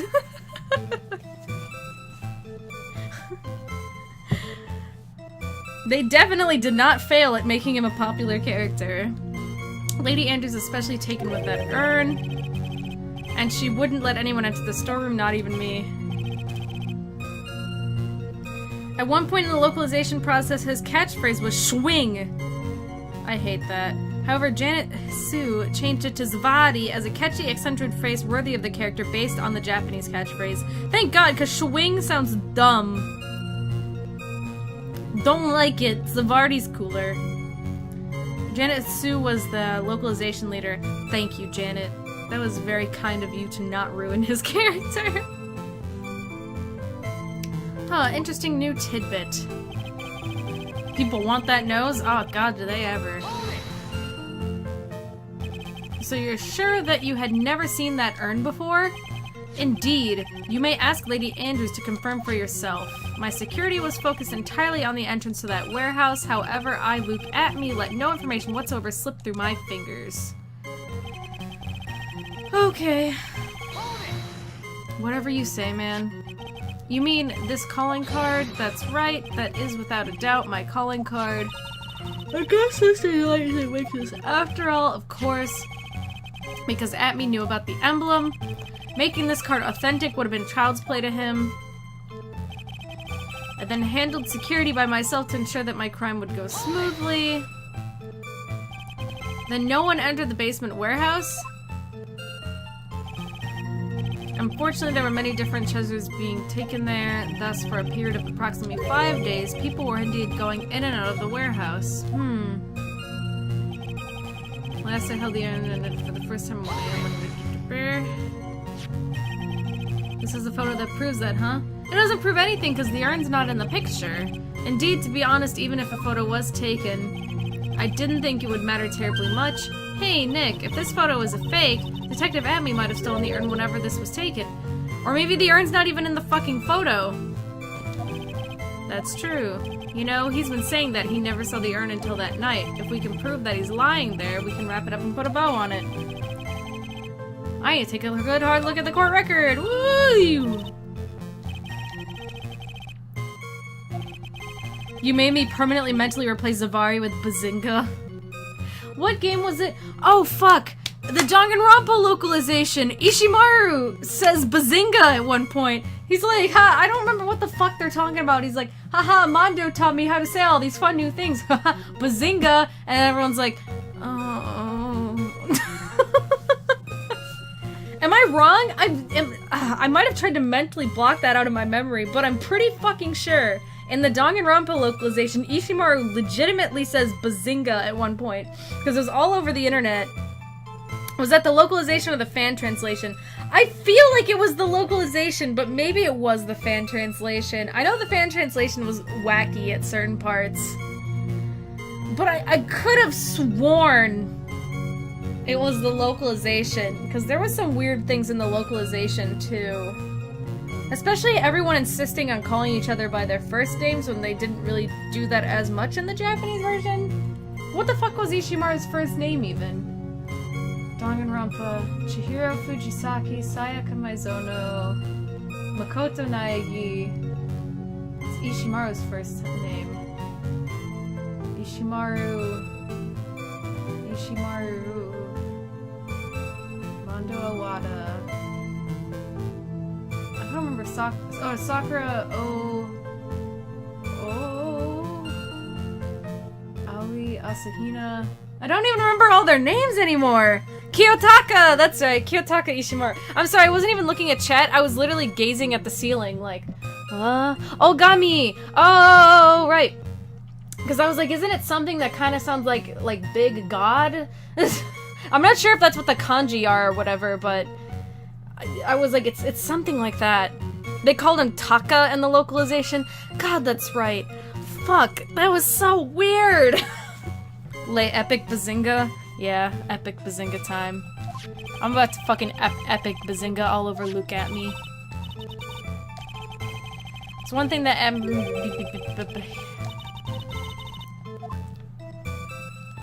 I don't think we need to prove that he didn't see the urn. We can prove that he just faked having the urn in the photograph. Okay, hold on. Hilda was going completely feral before, and now she's quiet. Now I have to check if she's okay. You okay? Are you comfortable? She's comfortable. Urn was on display, wasn't it? Yeah, but this was before. This is now.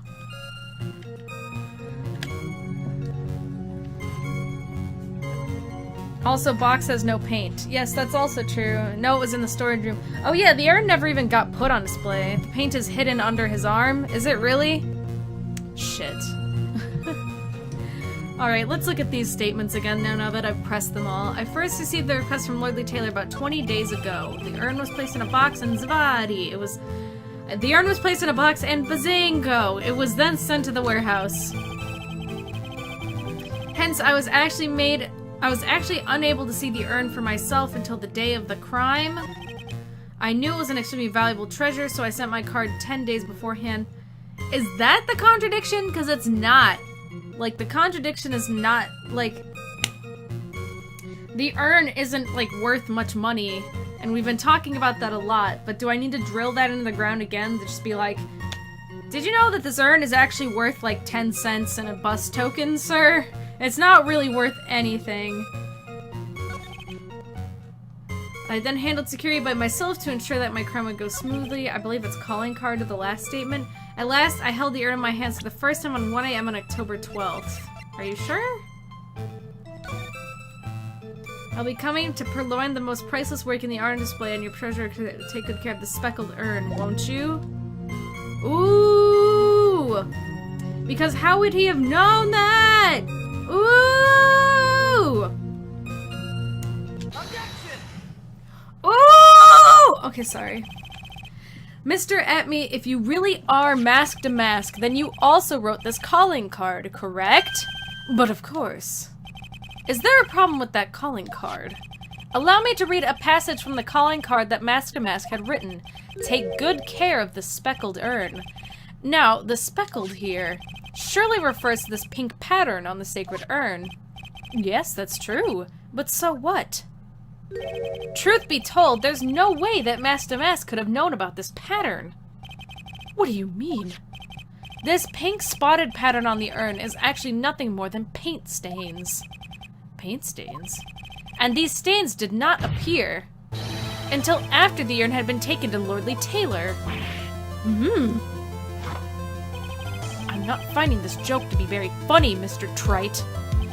The day that the sacred urn was taken to the warehouse, the urn was broken due to human error, or should I say, an error-prone human. And that's when the pink paint got on the urn. Ugh, you can't be serious! And yet this calling card clearly mentions the paint pattern.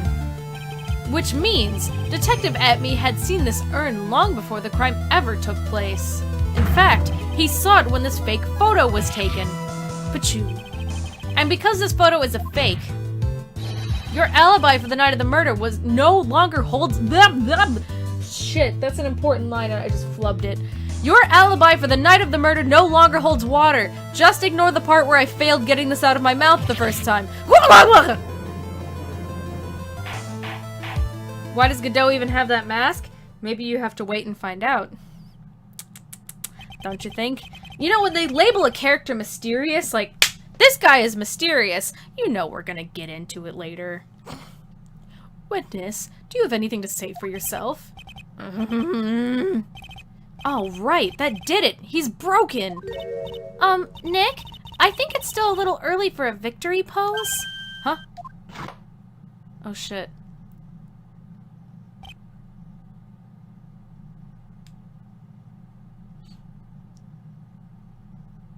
I just have to sneeze. I'm sorry.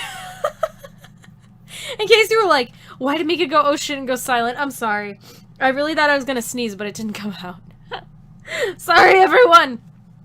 Ha. It's so sad. No one has any conviction these days. Conviction, you say? Yesterday, we all decided unanimously that this man was Mask to Mask, and now we're calling him a murderer. You don't think we're being a tad fickle. That's a good point. No way! Don't fall for that too, Your Honor. You say that Luke Atme was the one who killed Kane Bullard? Then let me tell you, or let me ask you this. Why would he do that? An excellent point. Motive, Mr. Wright. Motive. Might you... Oh my god, what? Might you, my merry murderous motive, manifest? Nick, he's getting a second wind! I just noticed this music is in stereo. Has it always been? Yeah, but I actually became extra aware of that today too. I was listening to it and I was like, ooh, stereo happening.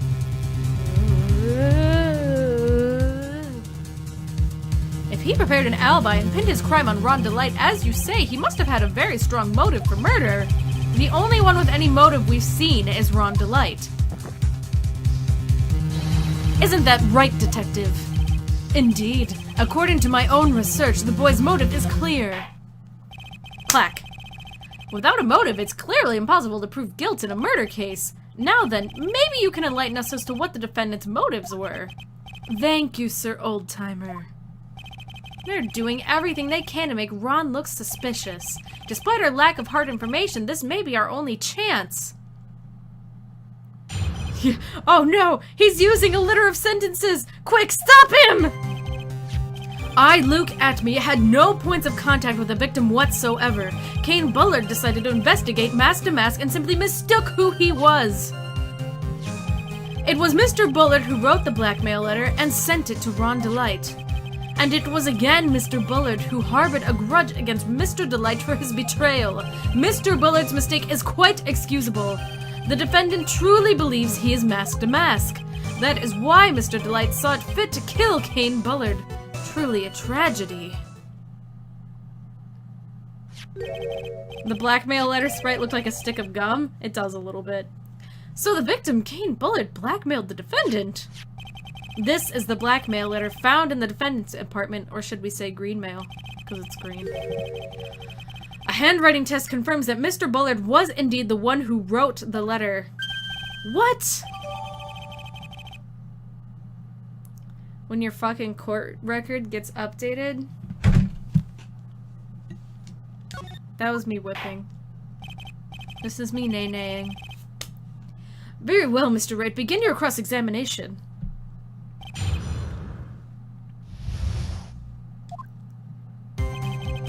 God, Jesus. Oh, God, oh, Jesus. Oh. Oh, God, oh, Jesus. And who in the world is trying to prove that? I will. Well, after doing a thorough background check of Detective Atme and Kane Bullard, we were unable to find any links between them. It's all in the report. Perhaps they were connected through their work? They were both involved in security. Nope. That was blunt. In any case, the only one with a motive was Mr. Delight. Well, glad we had this chat, everyone. I feel like I say that a lot in Ace Attorney, especially when it comes to, like, conversations that just go straight to a dead end. I'm just like, cool! Glad we had this talk. Mistook? Oh shit, didn't mean to do that, my bad. Mistook? That's right, mistook. From the Old Norse mistaka, meaning to take an error. That wasn't what I meant. Glad we had this talk! Just who did the victim mistake mask to mask to be? Why, the answer's obvious. Ron Delight, of course. See, that's why Atme's attractive. What are you talking about, Ashtier? What? Because he uses alliteration? I don't... Please, show me your ways. He knows words? Damn, give me a fucking sexy-ass bitch who knows words! He uses Google? Oh, fuck, I'm wet already. He's attractive because schnoz.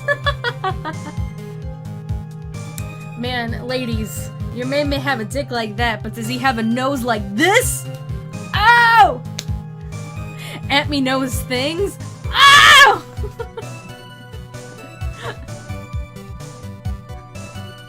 Is it time for me to make another Luke Atme joke? Or Luke Atme, I'm sorry, Look at me nuts joke and then just drop it? He's got a big vocabulary. Anyway, press harder. Press his nose. Maybe if you press his nose hard, candy comes out. Maybe he's just an oversized Pez. Why would the victim mistake the defendant for mask to mask? He kind of does look like a Pez dispenser a little bit, doesn't he? Like, with the sharp jaw, doesn't it look like you would just tap on his nose and his head would flip backwards and Pez would shoot out of his neck? Apparently that mistaka is accurate. Aw, man, get me a fucking bitch who knows things! especially stuff that has nothing to do with anything at the moment. Don't you already know that? Zavadi. Take a look at this newspaper. Zavadi. Oh ho, that's the famous tier of a magnificent jewel. That photo shows a magnificent dependent of wells, does it not? I love how newspapers in Ace Attorney are in color, but our courtroom photos are not. Fucking explain that one. Furthermore, it also shows an ugly guard, namely the defendant. The defendant? The victim clearly misread this article and... Zavadi. He got the word wrong impression. Unlike me, Luke at me probably knows how to read. Luke at me more like lewd at me. Oh! The impression that this ugly security guard was in fact Master Mask. I see. Rhonda Light's not ugly. Don't say that. He loves his wife and he's very, very cute. That was an unusually reasonable deduction. Let me in. You mean this blackmail letter right here? It says, bring $50,000, and the handwriting is without a doubt the victim's. There's no mistake, we have an official report to prove it, but I don't see an addressee on this letter anywhere. An addressee? This letter was discovered in Ron Delight's apartment, and Mr. Delight did show up at the designated place and time. The fact that there is no addressee is irrelevant. I wonder... What's up, Nick? I just had a thought. What if that blackmail letter wasn't meant for Mr. Delight? Bum bum bum! Whoa, do you have any evidence of that? No. For some reason, I just can't shake the feeling that there's something not quite right about this blackmail letter. Well, everyone, are you quite satisfied?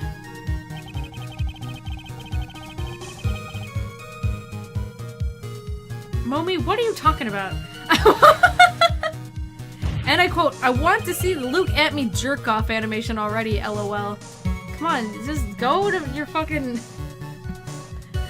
Just Google search Luke at me NSFW, I'm sure you'll find it. What do you know? What do you mean by that? Oh my, I was certain you were already aware. Zavadi. KB Security has a lot of security infos on all sorts of... I'm sorry, I'm yawning again! Kane Bullard had yet to forgive young Mr. Delight, which is why he sent him that letter upon mistakenly believing he was a thief. Here's a file that we discovered in Mr. Bullard's office, evidence that Mr. Bullard was receiving money through blackmail. However, isn't this a bit odd? Why did the defendant pay Mr. Bullard the money, even though he wasn't actually Master Mask? On that point, there's a unfortunate bit of chance. Mr. Bullard's mistake is quite excusable. The defendant truly believes he's Master Mask. I'll point it out when it happens in game. Oh god, oh Jesus. Do you really think that story's gonna hold up? That assertion is not merely my own, I'm afraid. What do you mean? I have a memo from Ron Delight's wife, Desiree Delight. Isn't that number 16?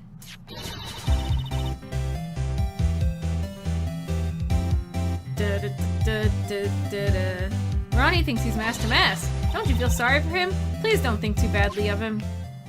Cool. Huh. Well, Mr. Trite? Was he trying to act like Miss Delight just now? Was that Godot's impression of her? Adorable. I thought he was actually pretty convincing. How cute. Is there a barista on the other side of the screen supplying coffee to Godot? I like to believe it's Gumshoe. I like to believe that Gumshoe is like sitting in the corner with like a coffee maker plugged into the floor and he just keeps like pouring cups of coffee. Capcom should make Godot brand coffee. I remember seeing online that a long time ago there was like a limited time in which you could buy like canned coffees in Japan that like had Godot printed on them, but shit doesn't exist anymore or anything. But I seem to remember seeing something like that and being like, fuck, I want that, god damn it.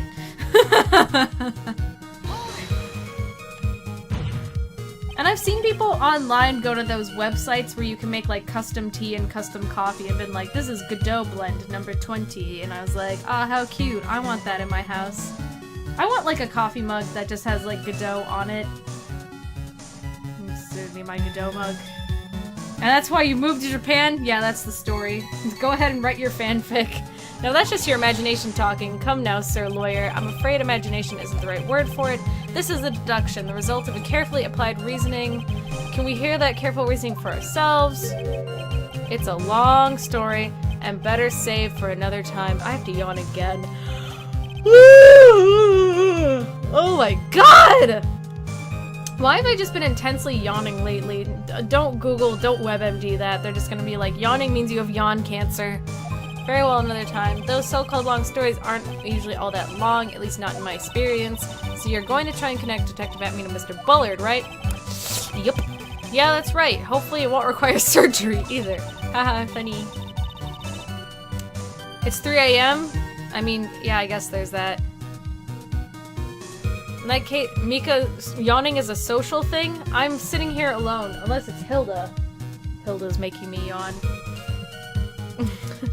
A coffee mug, and on that mug is a picture of Godot drinking coffee from a mug.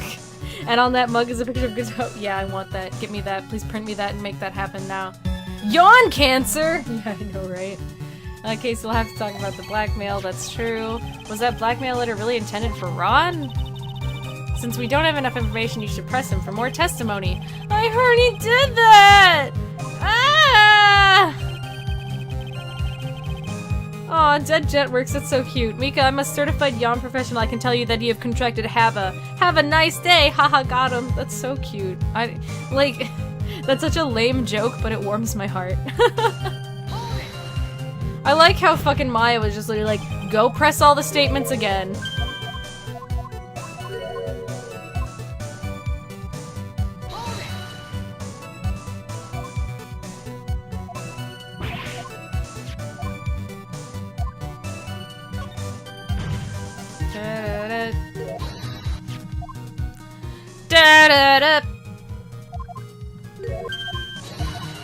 Okay, it should be the newspaper clipping from blackmail letter meant from Wright. But I mean, Maya literally said press his statements more, so I feel like I have to do that.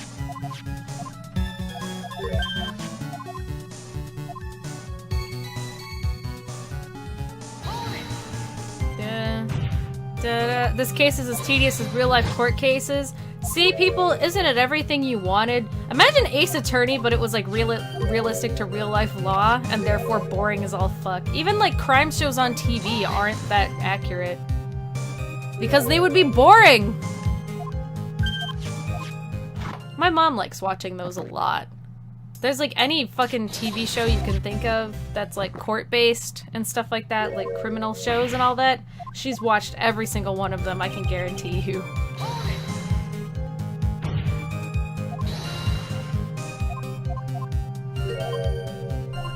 I remember being a child and getting like so intimately familiar with the Law & Order theme because she would always play the TV way too fucking loud when I was that age. And I'd be like, oh fuck, it's that Law & Order again. So anyway, it was present the, fuck, what did Quaint say? Quaint literally told me what to do and then I'm like, It should be newspaper clipping to the blackmail letter meant for Delight. Okay. I don't think I could make my mom, okay, like my mom actually has like watched anime a couple of times before, but I don't think I can convince my mom to watch the Ace Attorney anime, and even if she did, I would be like sitting there being like, this isn't accurate to the games. I would be that guy. You know how those people where you watch Lord of the Rings or whatever and they're like, this isn't like the books? That would be me with my mom watching Ace Attorney anime, and she'd be like, this is a cool anime about lawyers, and I'd be like, it's inaccurate to the game! Okay, newspaper clipping. Wait. Okay.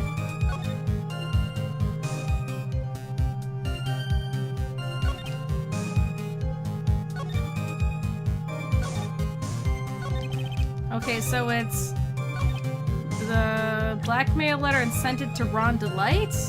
And present the newspaper clipping?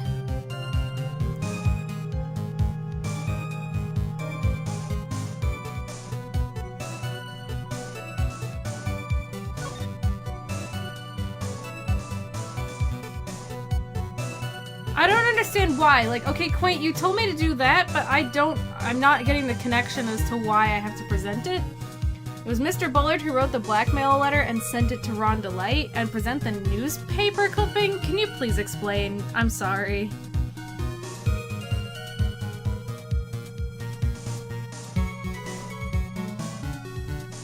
It is my belief that this makes sense in the Japanese. Are you kidding me? Like, this is one of those things that's like, there's no way you could have figured it out in your own. No way. Did they change it in the HD version to, like, actually make sense? Wait, no. Say it ain't so. The letter says red diamond, but the tear of Eminon is blue.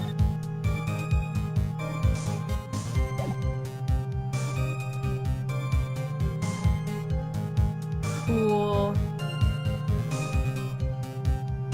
I'm not even joking. Why would they fuck that up? Why would they fuck that up? I hate this. There's a lot of times when I do something in Ace Attorney, like there's these points, you've seen my streams where I get stumped for a bit.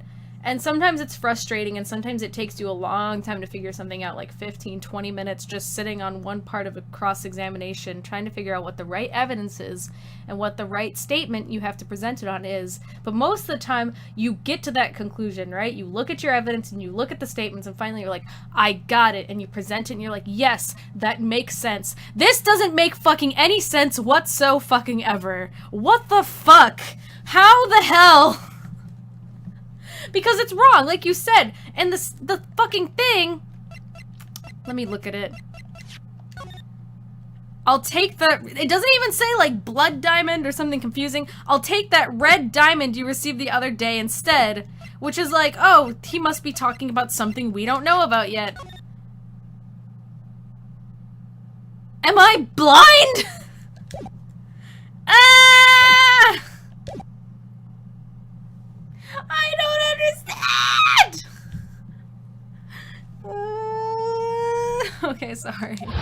I'll stop whining about this now, but there's like no fucking way in hell I ever would have come up with that answer. It's like I would have had to... I think there were at least a couple of times when I was younger, when I was playing Ace Attorney, and something stumped me so hard, I finally gave up and, like, looked online and either looked at a walkthrough or, like, looked at it, like, an internet forum back when, like, forums were the big way to look for that stuff and, like, found the solution, was like, oh, okay, and then I was able to do it. If I could, like, time travel in the past to when I played this game, I can say there's probably a 95% chance I had to Google this one. Cool, okay, done bitching now, let's go. Is it because in the photo Luke's wearing the ring? He's not wearing it. He's not wearing the ring. It contains a picture of the tear of Emma. Ah, there's a tiny spider on my wall now. Die! I killed it. I'm sorry, everyone. I'm sorry if you're like, you shouldn't have killed that tiny, tiny spider. It was small and brown, and I don't trust it. Isn't Mika LOL? I mean, that doesn't make any sense, though, Momi. If we're assuming that the letter is for Delight, then the only diamond it could be talking about is the tear of Eminon, but the color specified in the letter mismatches. So, what you're saying is Luke Atmey's colorblind? Confirmed. Colorblind representation. What about it? The problem is this jewel's color. Color? I'm not much for discussing color myself. According to the clipping, the color of the stolen jewel was blue. However, in the blackmail letter, a totally different jewel is mentioned. How the fuck was I supposed to come to that conclusion, though?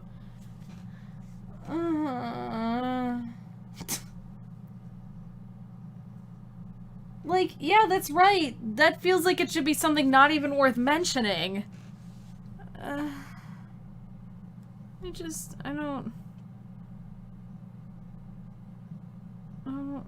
don't like it. I don't like that. Whatever, I'm gonna stop bitching now. At the beginning of the cross-examination with Atmey, he makes a point of saying this red diamond ring, if you remember. Yeah, but like, why bring up the clipping then? Okay, once again, I believe this makes more sense in the Japanese. It probably does. I just...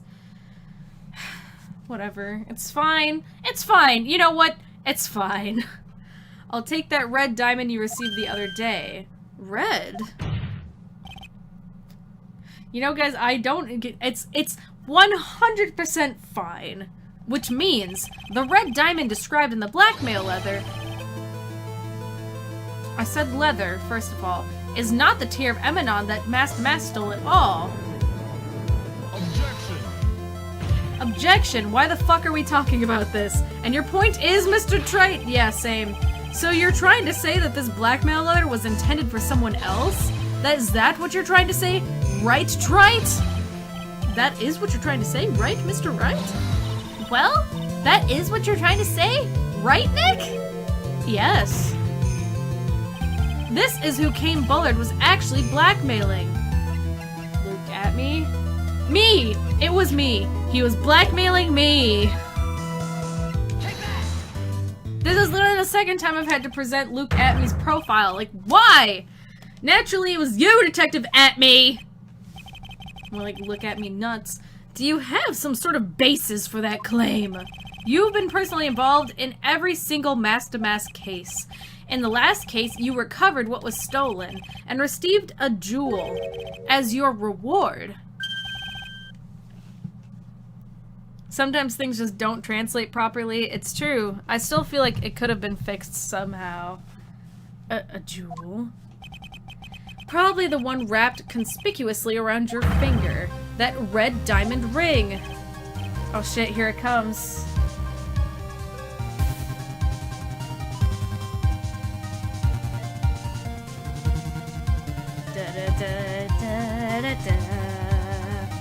You know what would have made more sense? Presenting Atme's profile, and we could have immediately jumped to the point that Atme has a giant fucking red diamond on this finger. You know what? I said it once and I'll say it again. It's fine. It's fine. Honestly, it's fucking fine. Anyway, this song is really good, so honestly... It's like, they're playing this song just so I'll stop being pissed off about them and be like, shh, no, Mika, listen to the music. Listen to the music, you're okay. And I'm like, I'm okay. You're right. That is the diamond referred to in the letter, which means that Kane Bullard wrote the letter in order to blackmail you. Ugh.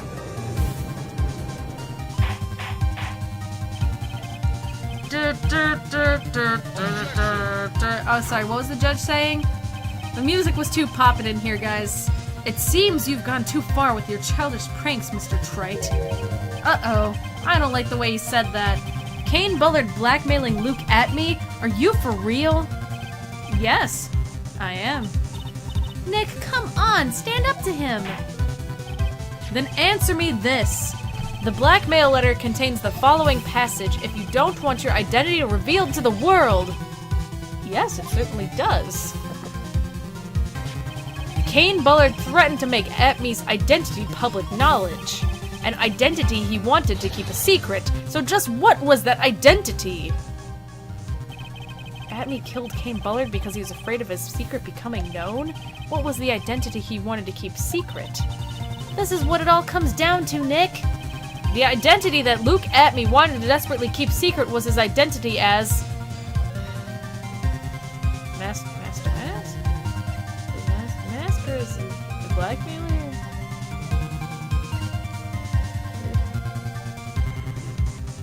Well, as a blackmailer would be bad also, because he would be a criminal. Am I right? Because he's a detective. Atme is coffee in disguise. That explains it. Luke Atme was a blackmailer. Objection! What do you mean, objection? Hey now. Isn't that a little different from what you've been saying? You said that Kane Bullard was the one blackmailing Luke Atme. Are you saying that Atme was blackmailing someone else on top of that? Yeah, he totally was, 100%. You have to admit, that does sound a little odd. It's not odd. It's the only thing that makes any sense. That's actually true. Kane Bullard was blackmailing Luke Atme. But Ron Delight was also being blackmailed by a certain someone. Is it gonna have me present his profile a third time? Because I'm gonna shit my pants. So did you start to receive blackmail letters starting after this incident? Yes, just a few days after the Tear of Emanon heist. After that, I started getting the plans in the mail. I received plans from some very kind person. Incredibly detailed plans. Detailed plans? In which case, that would mean that Ron Delight was actually Mask to Mask. That is what we're claiming. Someone else came up with the plans and had Mr. Delight steal his targets for him. And that someone was none other than Luke Atme. Humana, humana, humana, humana, humana. Shh! Silence! Now I see. It's all becoming clear. What is? When you were in grade school, you received the same report card every year, careless with a tendency to jump to conclusions. Am I wrong? How did you... You say that I, Luke Atme, was blackmailing Ron Delight, in which case I would naturally know all about his relation to Mask. Well, yes. Ron Delight started receiving plans from his second crime onward, correct? Which means I learned of his identity when he committed the first crime. Good point. You certainly couldn't have blackmailed him otherwise. In that case, let's see some hot, bitter evidence. During the first crime, how did Luke Atme know that Ron Delight was Mask to Mask?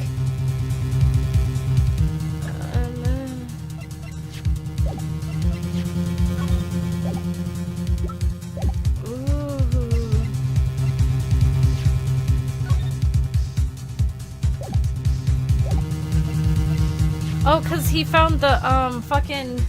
Didn't Ron literally say... Ron told us! Right, because he was like, I put the costume in a trash can, and then Luke found it, right? He knew! He knew! Okay, cool. We had this conversation. I remember. I think I see it. See what?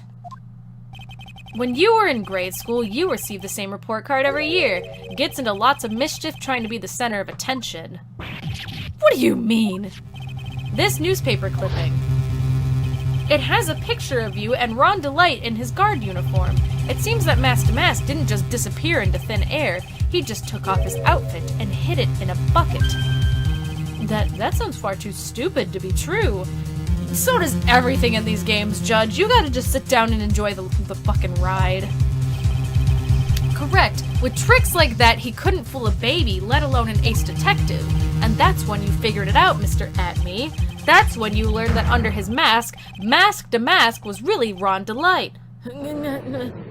What the? Wasn't he supposed to be Mask to Mask? Not only that, it looks like he wasn't even an ace detective.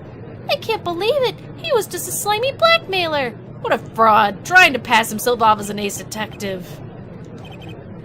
Why you? How dare you expose me like that? Why I mean, I've never blackmailed anyone in my life.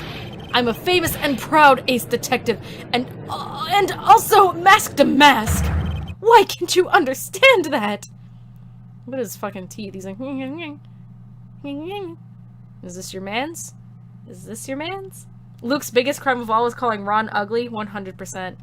This is the jerk-off animation? What the fuck makes you say that? Momi, are you okay? What?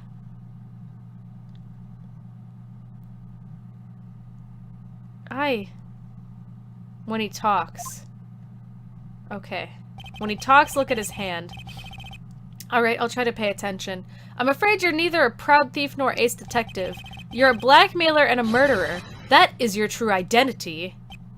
Why, you! Oh.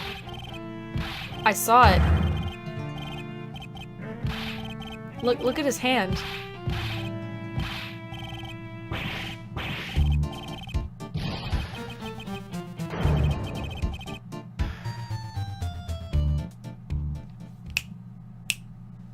Oh. The music was just fucking popping for a second there. It would seem we finally gotten to the real answer. That was quite a performance by Mr. Atme. Bailiff, please prepare a cell for Mr. Atme. Shut the fuck up, Godot! I swear to fucking... Oh, that's the 17th one. The hammer that strikes too fast has no time to aim. Coffee. I want a cup of coffee, please. Please give me a cup of coffee. Coffee, coffee for me.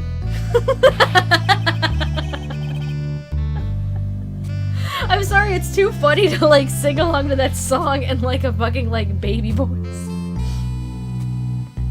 Coffee for me. But you didn't know this song had lyrics. What do you mean? I've already prepared to deliver my sentence. Allow me to say one thing. I will be the one to judge. Alright, Toaster Man. You don't get much more in your face than that. It appears that your claws weren't quite sharp enough, Mr. Wright. Where do you... It's true that you've proven a lot of things. Things like Luke Atme was a filthy blackmailer, and that he wasn't at Lordly Taylor the night of the murder. That's right! That's why he's the one who killed Kane, but... There's still one thing you have yet to prove. Coffee, coffee for me, a cup of coffee. What's that? Just because he wasn't at the warehouse doesn't mean he was at the murder scene. Therefore, if you can't prove that this pitiful excuse for a man was at KB security, then I don't see how a verdict can be delivered. No way!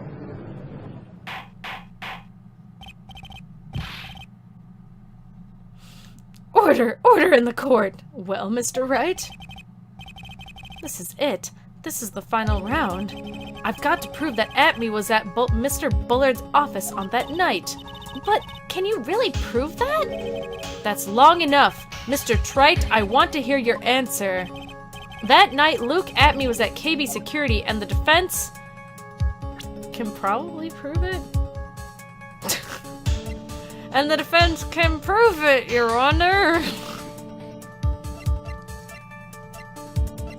I like how, by all accounts, Phoenix has proven reasonable doubt for his client, but Godot is acting like he has reasonable doubt for something that literally doesn't matter. Welcome to Ace Attorney! Please enjoy your stay.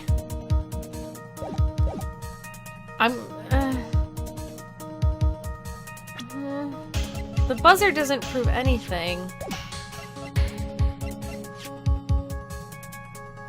Like, sure, the buzzer went off, but we can't prove that he did it. Besides the fact that Luke Atme wears gloves, like, what concrete evidence do we have that he was the one here? Because gloves, anyone can wear gloves, though, man. Like, it's not that good. Just save state and press buzzer. Dude, chill. Well, someone here, that's the judge right now. Well, someone here has to go to jail, and it's not going to be me. I can prove it, I guess. The defense can prove it with evidence. Are you sure? Don't you worry, I'll watch over you as you break down and fall to pieces. Very well, then let's see this proof. Proof that Luke Atme was at KB security that night.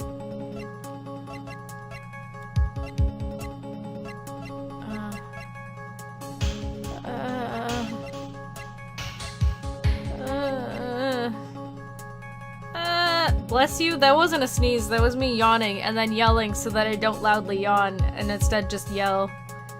Which is a solution, if I ever heard one. The urn? How was that a...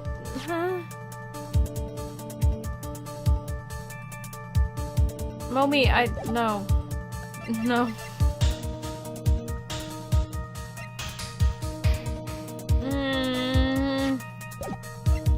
The buzzer doesn't... It proves that the buzzer went off, but it doesn't prove that Luke Atme did it! IDK, he said fall down and break to pieces? Present urn, and then Godot's just like, excuse me.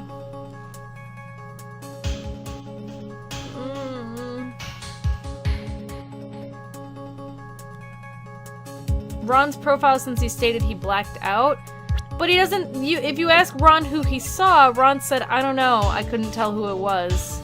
So that's no.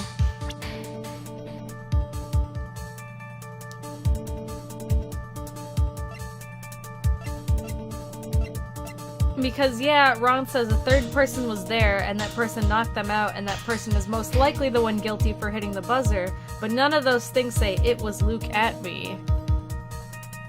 I vote buzzer since you safe stated anyways.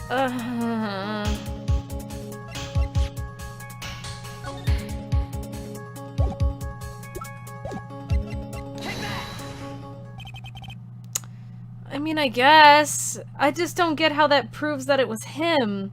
There were only 3 people in the room that night. If Atme was there, he would be the only person wearing gloves able to hit the buzzer at all. It's like, I don't know. It's Ace Attorney logic, but like, it doesn't prove that there wasn't another person in there who could have worn gloves. Or, you know, you don't have to use your hand to hit a buzzer either. If you didn't want to leave fingerprints, couldn't you do it with your elbow or something? Is it just me? Am I being like way too like... Atme could just use his nose, but then it would leave a nose print. You can't prove it right now, I believe. This is the proof. It's true. That is very important. However, I'm not so foolish as to think that will pass for evidence here. Fucking guys. Stop that. Stop using logic. You're right. I need to shut my brain off.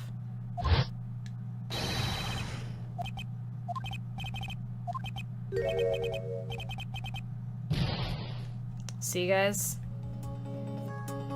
What I fucking tell you, you're all like, present the buzzer, present the buzzer.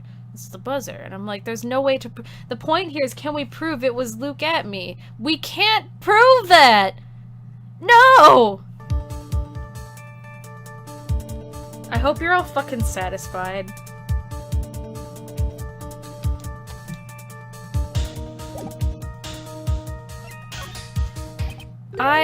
I can't prove it.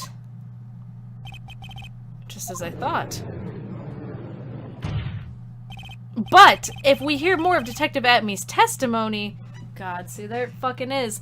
I'm like, that's why I'm like, guys, you gotta listen. What they want us to prove is that Luke Atme was the one who stormed in there, knocked out Ron, killed Kane Bullard, pushed the buzzer, not probably in that order, and then left and was all like, Zavadi. Objection.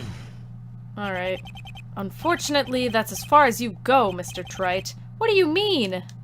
Fuck. Tits. Shit. Fuck. I won't allow for any more testimony, that's what I mean.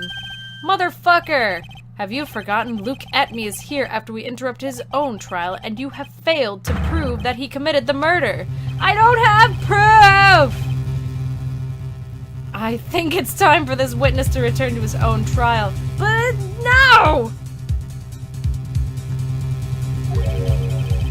And his face his guilty verdict as mask to mask. No, shit. Well now, Mr. Lawyer, it seems that the love wins out in the end after all. I am the ace detective as well as my verdict will verify that, just as Ron Delights will verify that he's the true murderer. I declare that with the full force of my ace detectiveness. Whatever, bitch.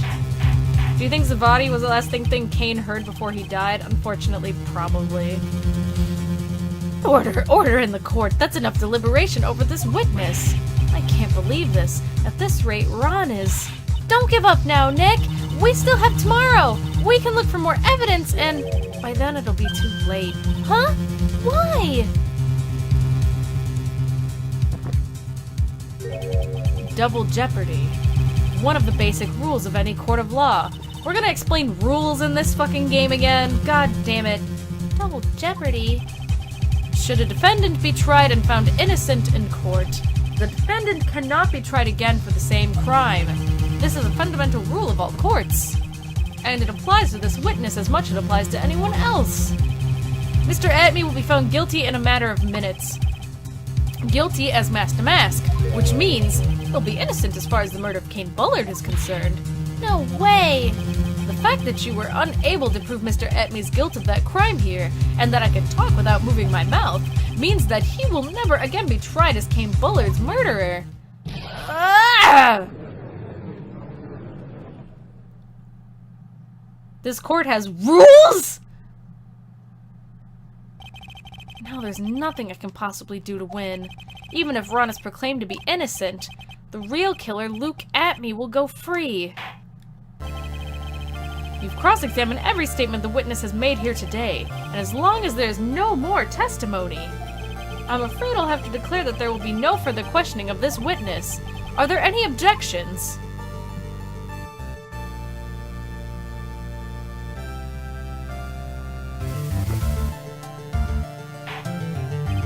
Then I hereby end the cross-examination of Luke Atme.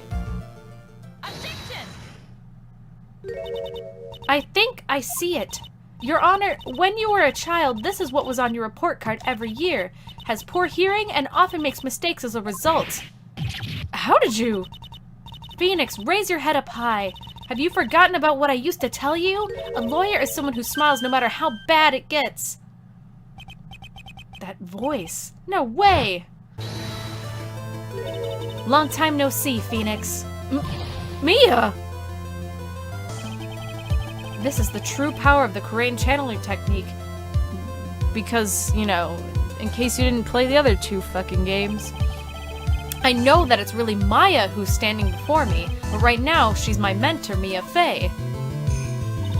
Now, let's do this!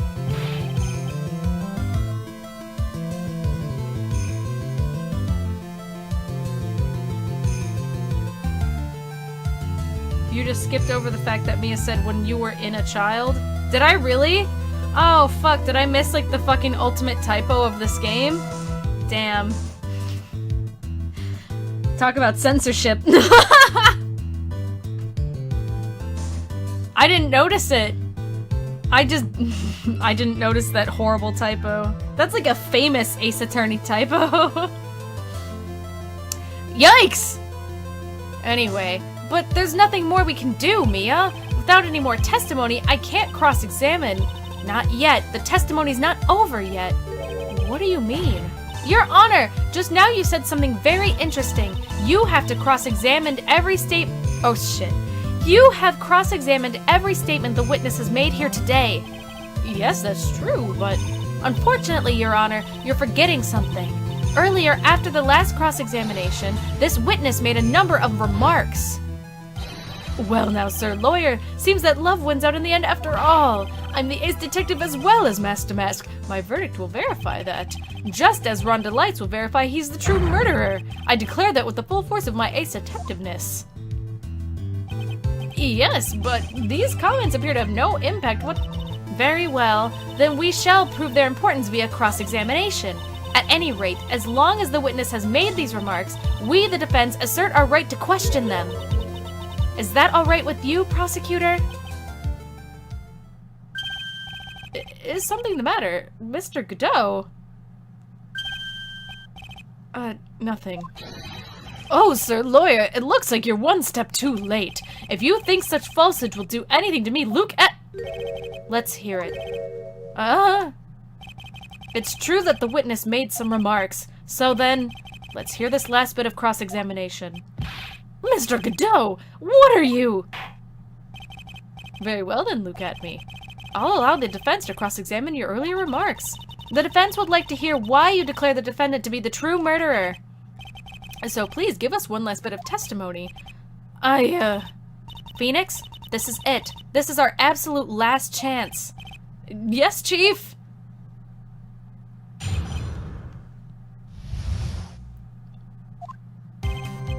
Indeed, it is true that I was not at Lordly Taylor. I had to leave to see about another vitally important job request. I had known about the date beforehand, so I had this photographed ready.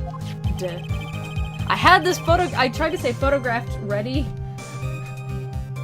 I had this photograph readied. My brilliant deduction was what informed me that the true culprit was Ron Delight. And thanks to the key card and wallet, it was abundantly clear that he was there. I was also able to make a deduction from the buzzer, which only sounded once. The button did not have any fingerprints on it. Why? The victim would have left prints if he sounded it, which means the killer sounded it. Mr. Delight was wearing his mask-to-mask outfit, which is why he had left no prints. And the blackmail letter? The victim likely just mistook the color of the jewel. Zavadi! Therefore, all the evidence points to that poor boy.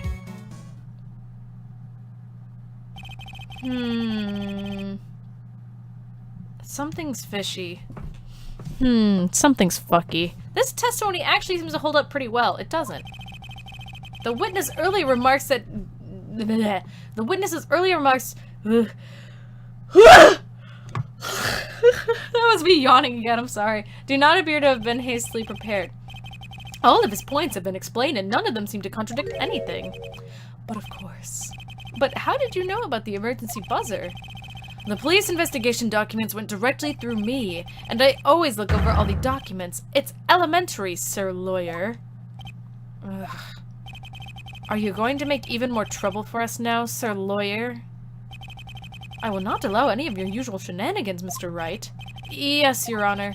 We cannot postpone Luke Atmey's trial any longer. This is your last chance. Hang on a sec, just one chance? You better lose yourself. Huh, it seems that the party's about to begin. Well, Phoenix, there isn't any evidence that contradicts with that testimony. So it would seem. What do you mean, so it would seem? Listen, Phoenix, pointing out contradictions doesn't always mean you have to present evidence, does it? At any rate, this is our last chance. If you can't point out a case-breaking contradiction, you lose. That's all there is to it. Cup number 17. The last cup. Well, shit, apparently I don't know how to count. It seems like the time has come to put an end to this trial. I have to find a fatal contradiction in this testimony, and I need to point it out without presenting evidence. Which means all I can do is find the contradictory mark and press it! Remember, you only get one chance! Very well then, Mr. Wright. Please begin your final cross-examination. Yeah, I know one of those statements was fucky. Not Lily Taylor, I had to see another vital important job request. I had known about the date beforehand, so I was photograph ready. My brilliant deduction was what informed me was the true call was Ron Delight. And thanks to the key card and wallet, it was abundantly clear that he was there. I'd also make a deduction from the buzzer, which only sounded once. The button did not have any fingerprints on it. Why?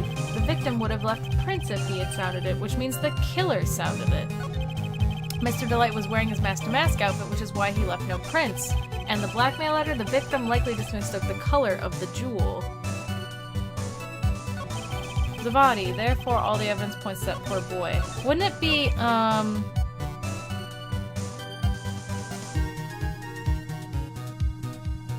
the victim would have left... Hold on. John Delight, and thanks to the key card and wallet, it was abundantly clear he was there. Buzzer only sounded once. Which means the killer sounded it.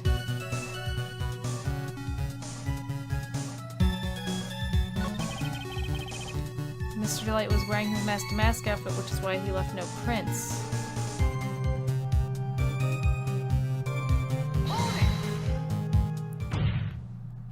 Mr. Atmey, about this last remark. You still don't get it, do you, Trite? This isn't the time to be pressing the witness on every little statement. I'm afraid you're the one who still doesn't get it, Mr. Godot. What? Mr. Atmey, it seems you have finally admitted that you were in the CEO's office on the night of the murder. How can you say that? Let's review your testimony, shall we, Mr. Atmey? The button did not have any fingerprints on it. Why? Mr. Delight was wearing his mask-to-mask outfit. Is that correct? Indeed, that's what I said. My deductions are absolutely foolproof. More like your deductions prove that you're a fool. I'm sorry, whatever do you mean? For some reason, I'm starting to get really thirsty. When exactly did we learn the fact that Ron Delight was dressed as mask-to-mask when he went to the scene of the crime? That was, it was just a few hours ago. Back when my sixth cup was looking at me with a cold stare. Huh? Oh, did I forget to mention it before? I'm sorry, I just never had a chance to mention it up until now. That's right, the defendant had yet to tell anyone else this fact before this morning. So that's why the statement was fucky, yeah. In case you were wondering why I said something's fucky. Something's fucky. There's a lot of that in, like, Ace Attorney, where it's like someone admits to something they shouldn't know. So anyway, therefore, the only people who should have known this are those who had been watching this trial. Do you understand now, Detective Atme? There is no way that you should have known about that. Yeah. Got him. You were in the next courtroom being tried as Mask to Mask. So then enlighten us. Just how did you know about that piece of information? Well... Come on! This detective must have known about it. He probably had plenty of chances to find out beforehand. And it's those chances that I want to discuss next. That night, Mr. Delight was wearing his Mask to Mask outfit. There's one and only one way for Detective Atme to have found that out. Only one. One way, you say? Please remember, if you will, Mr. Delight's testimony. When I entered the office, there was a suspicious shadow there. For a second, my client witnessed the real killer. But Mr. Delight never saw him. There's no way to tell whether or not the real killer was Luke Atme.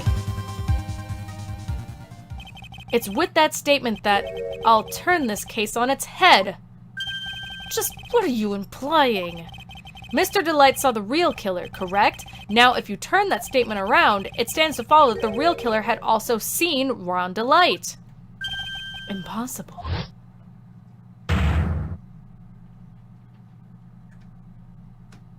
Da da da da da da da.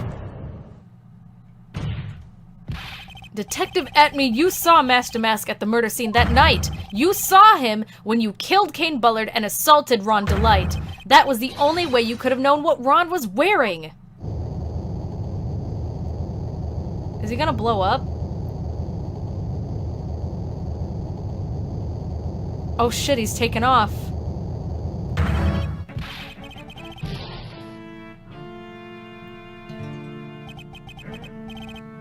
Take a good look, everyone. Unable to find a rival worthy of my genius, I was forced to create one by myself. Here I am, the tragic clown. You are not a clown, you are the entire circus. That's the same line you gave yesterday. But I think there's a little more meaning behind it this time.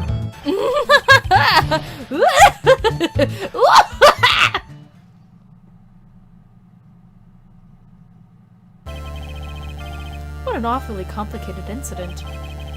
Kane Bullard was blackmailing Luke Atme, who was in turn blackmailing Ron Delight. And upon killing his blackmailer, Luke Atme tried to frame Ron Delight. Then he claimed to be guilty as Mask to Mask in order to escape his true crime. And to that end, he came up with this plan, to use the double jeopardy rule when making his alibi. At any rate, it would seem we finally found the truth. Excuse me? I came perilously close to besmirching the record of an innocent young man. Besmirching him with the title of murderer. Don't ignore me! Oh, I didn't realize you were there. Why wouldn't he be? About the verdict. I know. You never committed any murder. That's right. I'm so glad you understand that.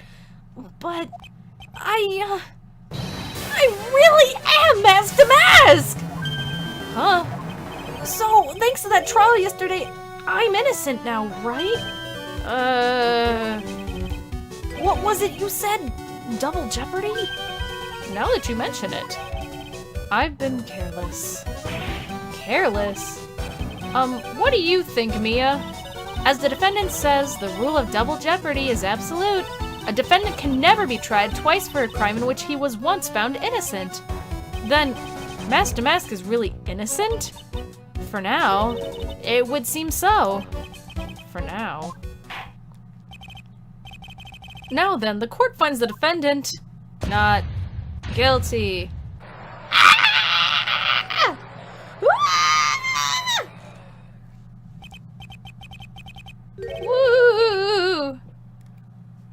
Take your top off! Ow! Ow! Boy, this is really lucky. Wait, that isn't so good after all. You see, the thing is, I still have mask to mask after all.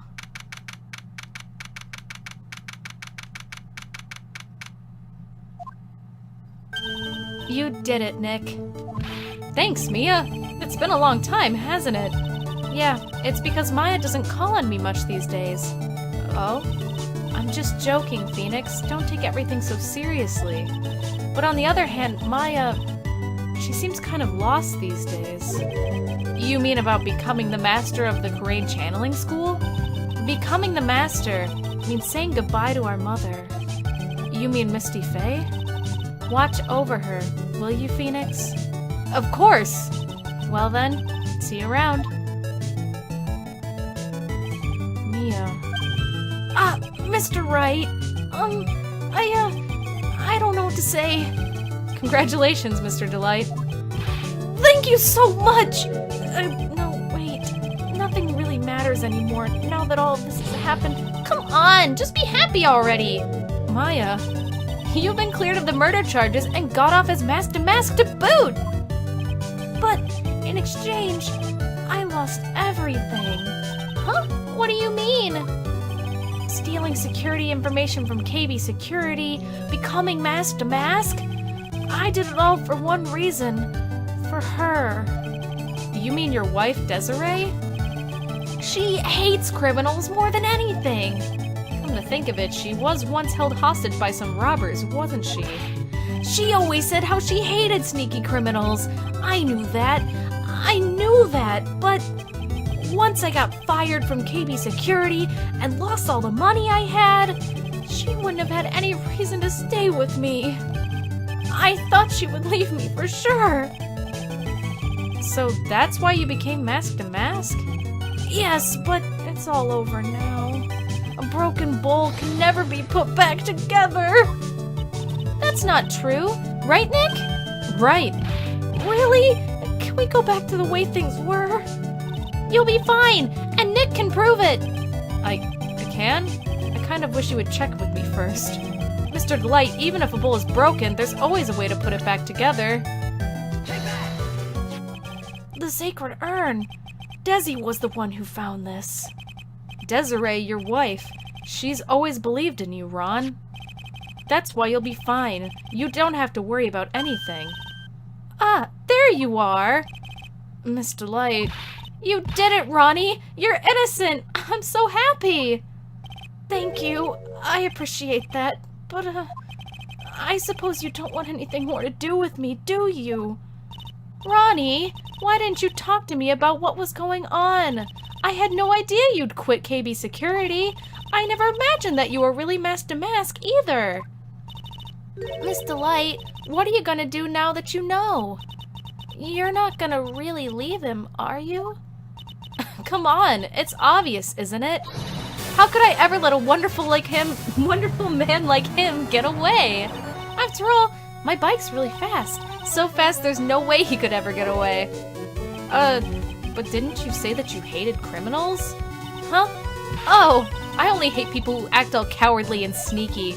Like that detective. I see.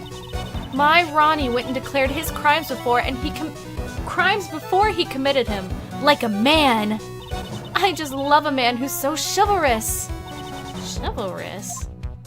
I knew I was right about you. Every day I spend with you is filled with thrills and excitement. Desi. Desiree, you really do love Ron, don't you? Nicky boy? Yes? I'm really glad I asked you to defend my Ronnie. Thank you so much. I'll never forget what you've done for us.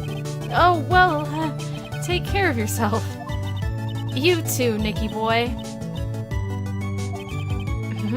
I can feel my face going red. Mr. Nick! Miss Maya! Congratulations!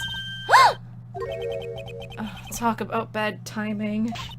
Mr. Nick! How could you? With another man's wife! In front of Mystic Maya! I'll never forgive you! Never ever! And then Phoenix died. So, just as the case came to a close, so did my consciousness. Ron said a broken bowl can never be put back together, but I know that's not true. I mean, just look.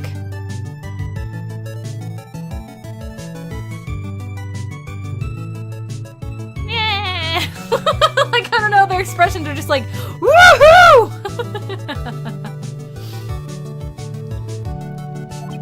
Here's a perfect example of one that was put back together even better than before.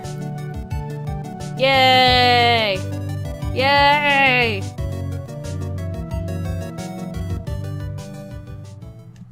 We did it.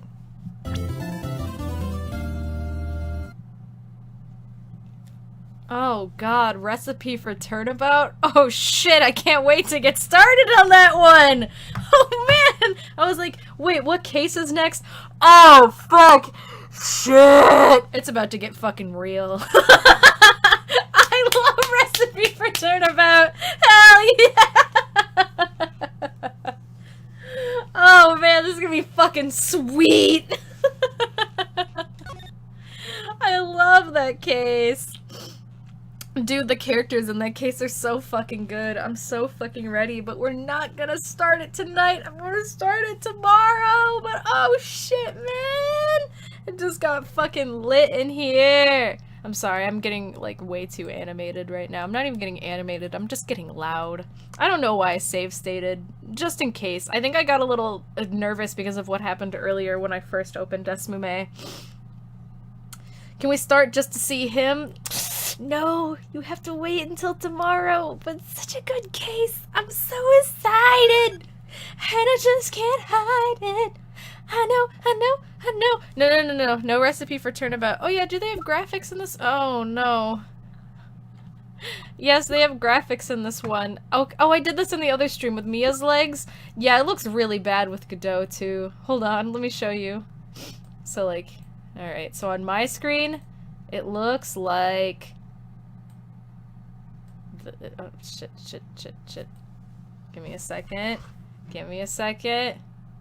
It's like this. These are the things that look a lot... Here, let me make it a little bigger. These are things that look a lot nicer when you're playing this, like, on the DS. But now it's like, is this your man's? Is this your man's? Are we going to ignore the fact that a dead lawyer's ghost possessed her sister's body just to solve a court case completely unrelated to her? Yeah, welcome to Ace Attorney. Fucking sit down and enjoy the ride. That's what it's fucking always like, dude. Like, literally every single time. That's how we do it here in Japanifornia. That's how country girls make do and are dead. Not only is it a wacky lawyer game, it's a dead lawyer game. Legs, what's on the menu? Legs, what's on the menu? Legs, what's on the menu? Legs. Anyway, I'm gonna take another break, and then we're gonna play another game. Isn't there a setting in Desmume that puts a gap between the two screens? Oh yeah, there is. I just don't care enough. I don't care enough. But it just looks funny, you know? I'm not, you know. Is that Sans? After the break, I don't know what I'm gonna play. I know yesterday we played Sonic Adventure 2. I kind of want to play that more and sort of don't at the same time. The main issue is that, like we were saying, is that every time Sonic Adventure 2 gets ported, the audio gets worse, and it's just so fucking loud and obnoxious. I missed Sonic yesterday, so I'm down for it. I mean, it was cool, and I like raising the Chow, but then, like, you have to do all the other stuff, and it's just, like, every time a Tails level comes up, I just want to fucking lie down in the earth and let the dirt reclaim me. Like, I've got that backwards. Lie down in the dirt and let the earth reclaim me. It's so fucking bad. I could start Pokemon Platinum tonight. I know a lot of people wanted me to do that. I'd be into playing Pokemon Platinum as well. What were some of the other things? I could start Harvest... Harvest Moon games are kind of hard to stream, so... But people keep bringing them up, like, maybe you should stream Harvest Moon games, but, you know, it's just so much repetitivity. But, like, I have Island of Happiness and DS Cute at my disposal. I have Disgaea DS. I have Digimon World DS. I've never played a Digimon game. I don't know anything about Digimon, but it's something I downloaded just like, maybe this would be interesting. I don't know. Would you want me to send you my 100% save file and you can just do Chow stuff? I mean, I don't know, maybe. It's like, because the other thing is still just the audio mixing is so fucking bad. I know I've already said this is a mod to fix this, at least in the cutscenes. The cutscenes really aren't the problem. It's the playing the levels, like especially playing Tails' levels with the constant crashing and beeping is just like, there's no winning. Are the newer Ace Attorneys good too? There literally isn't a bad Ace Attorney game. They're all good. There's some that most fans agree with are weaker than others. It's not even like the games, it usually is like case by case. Like there are certain cases that everyone was like, this is not a good case. And by that I mean Turnabout Big Top. So anyway, I also have, well, there was one other thing I said. Go download Chow Resort. Oh? Is that good? Justice for All is probably the weakest, and that's because the game was super rushed. Justice for All is all just build up to Case 2-4 and how fucking amazing it is, and then the rest of the game is kind of like, eh. It's like, 2-4 is like, whoa! And the rest of the game is like, eh. It's like a standalone fan game. I'll check it out later. I don't want to download it and blindly stream it right off the bat, like during the break, but that would be interesting. It's pretty good. I love Chow, so you've kind of sold me on that already. Like, sure, I believe it. I'm just looking at the DS games I have downloaded right now, guys. I have a DS game titled My Pet Chimp. What the fuck? I don't even remember downloading that. But apparently there's a DS game called My Pet Chimp if you want to check that out. There's some games that I downloaded for that, like, DS shovelware showcase that I did not. Like, I've got Hannah Montana Music Jam. It sounds interesting. Did I stream Girls Only? Oh no, I actually tried playing that DS game. It was shovelware, but it was so shovelware it was just boring. Wasn't the Professor Layton's Ace Attorney crossover bad? I didn't play it, but I didn't know people who did and they said it was good. So, guess not. Not to my knowledge, I want to play it. I knew a couple of people that played Professor Layton Ace Attorney and they said it was good. So, anyway, I guess I'll go on a break and then I'll come back. I'm kind of leaning towards starting Pokemon Platinum. You guys can talk, if you'd rather see some more, like, random-ass shovelware, that's also cool. I'm gonna take a break, you guys think about it. I'll be right back. Woo!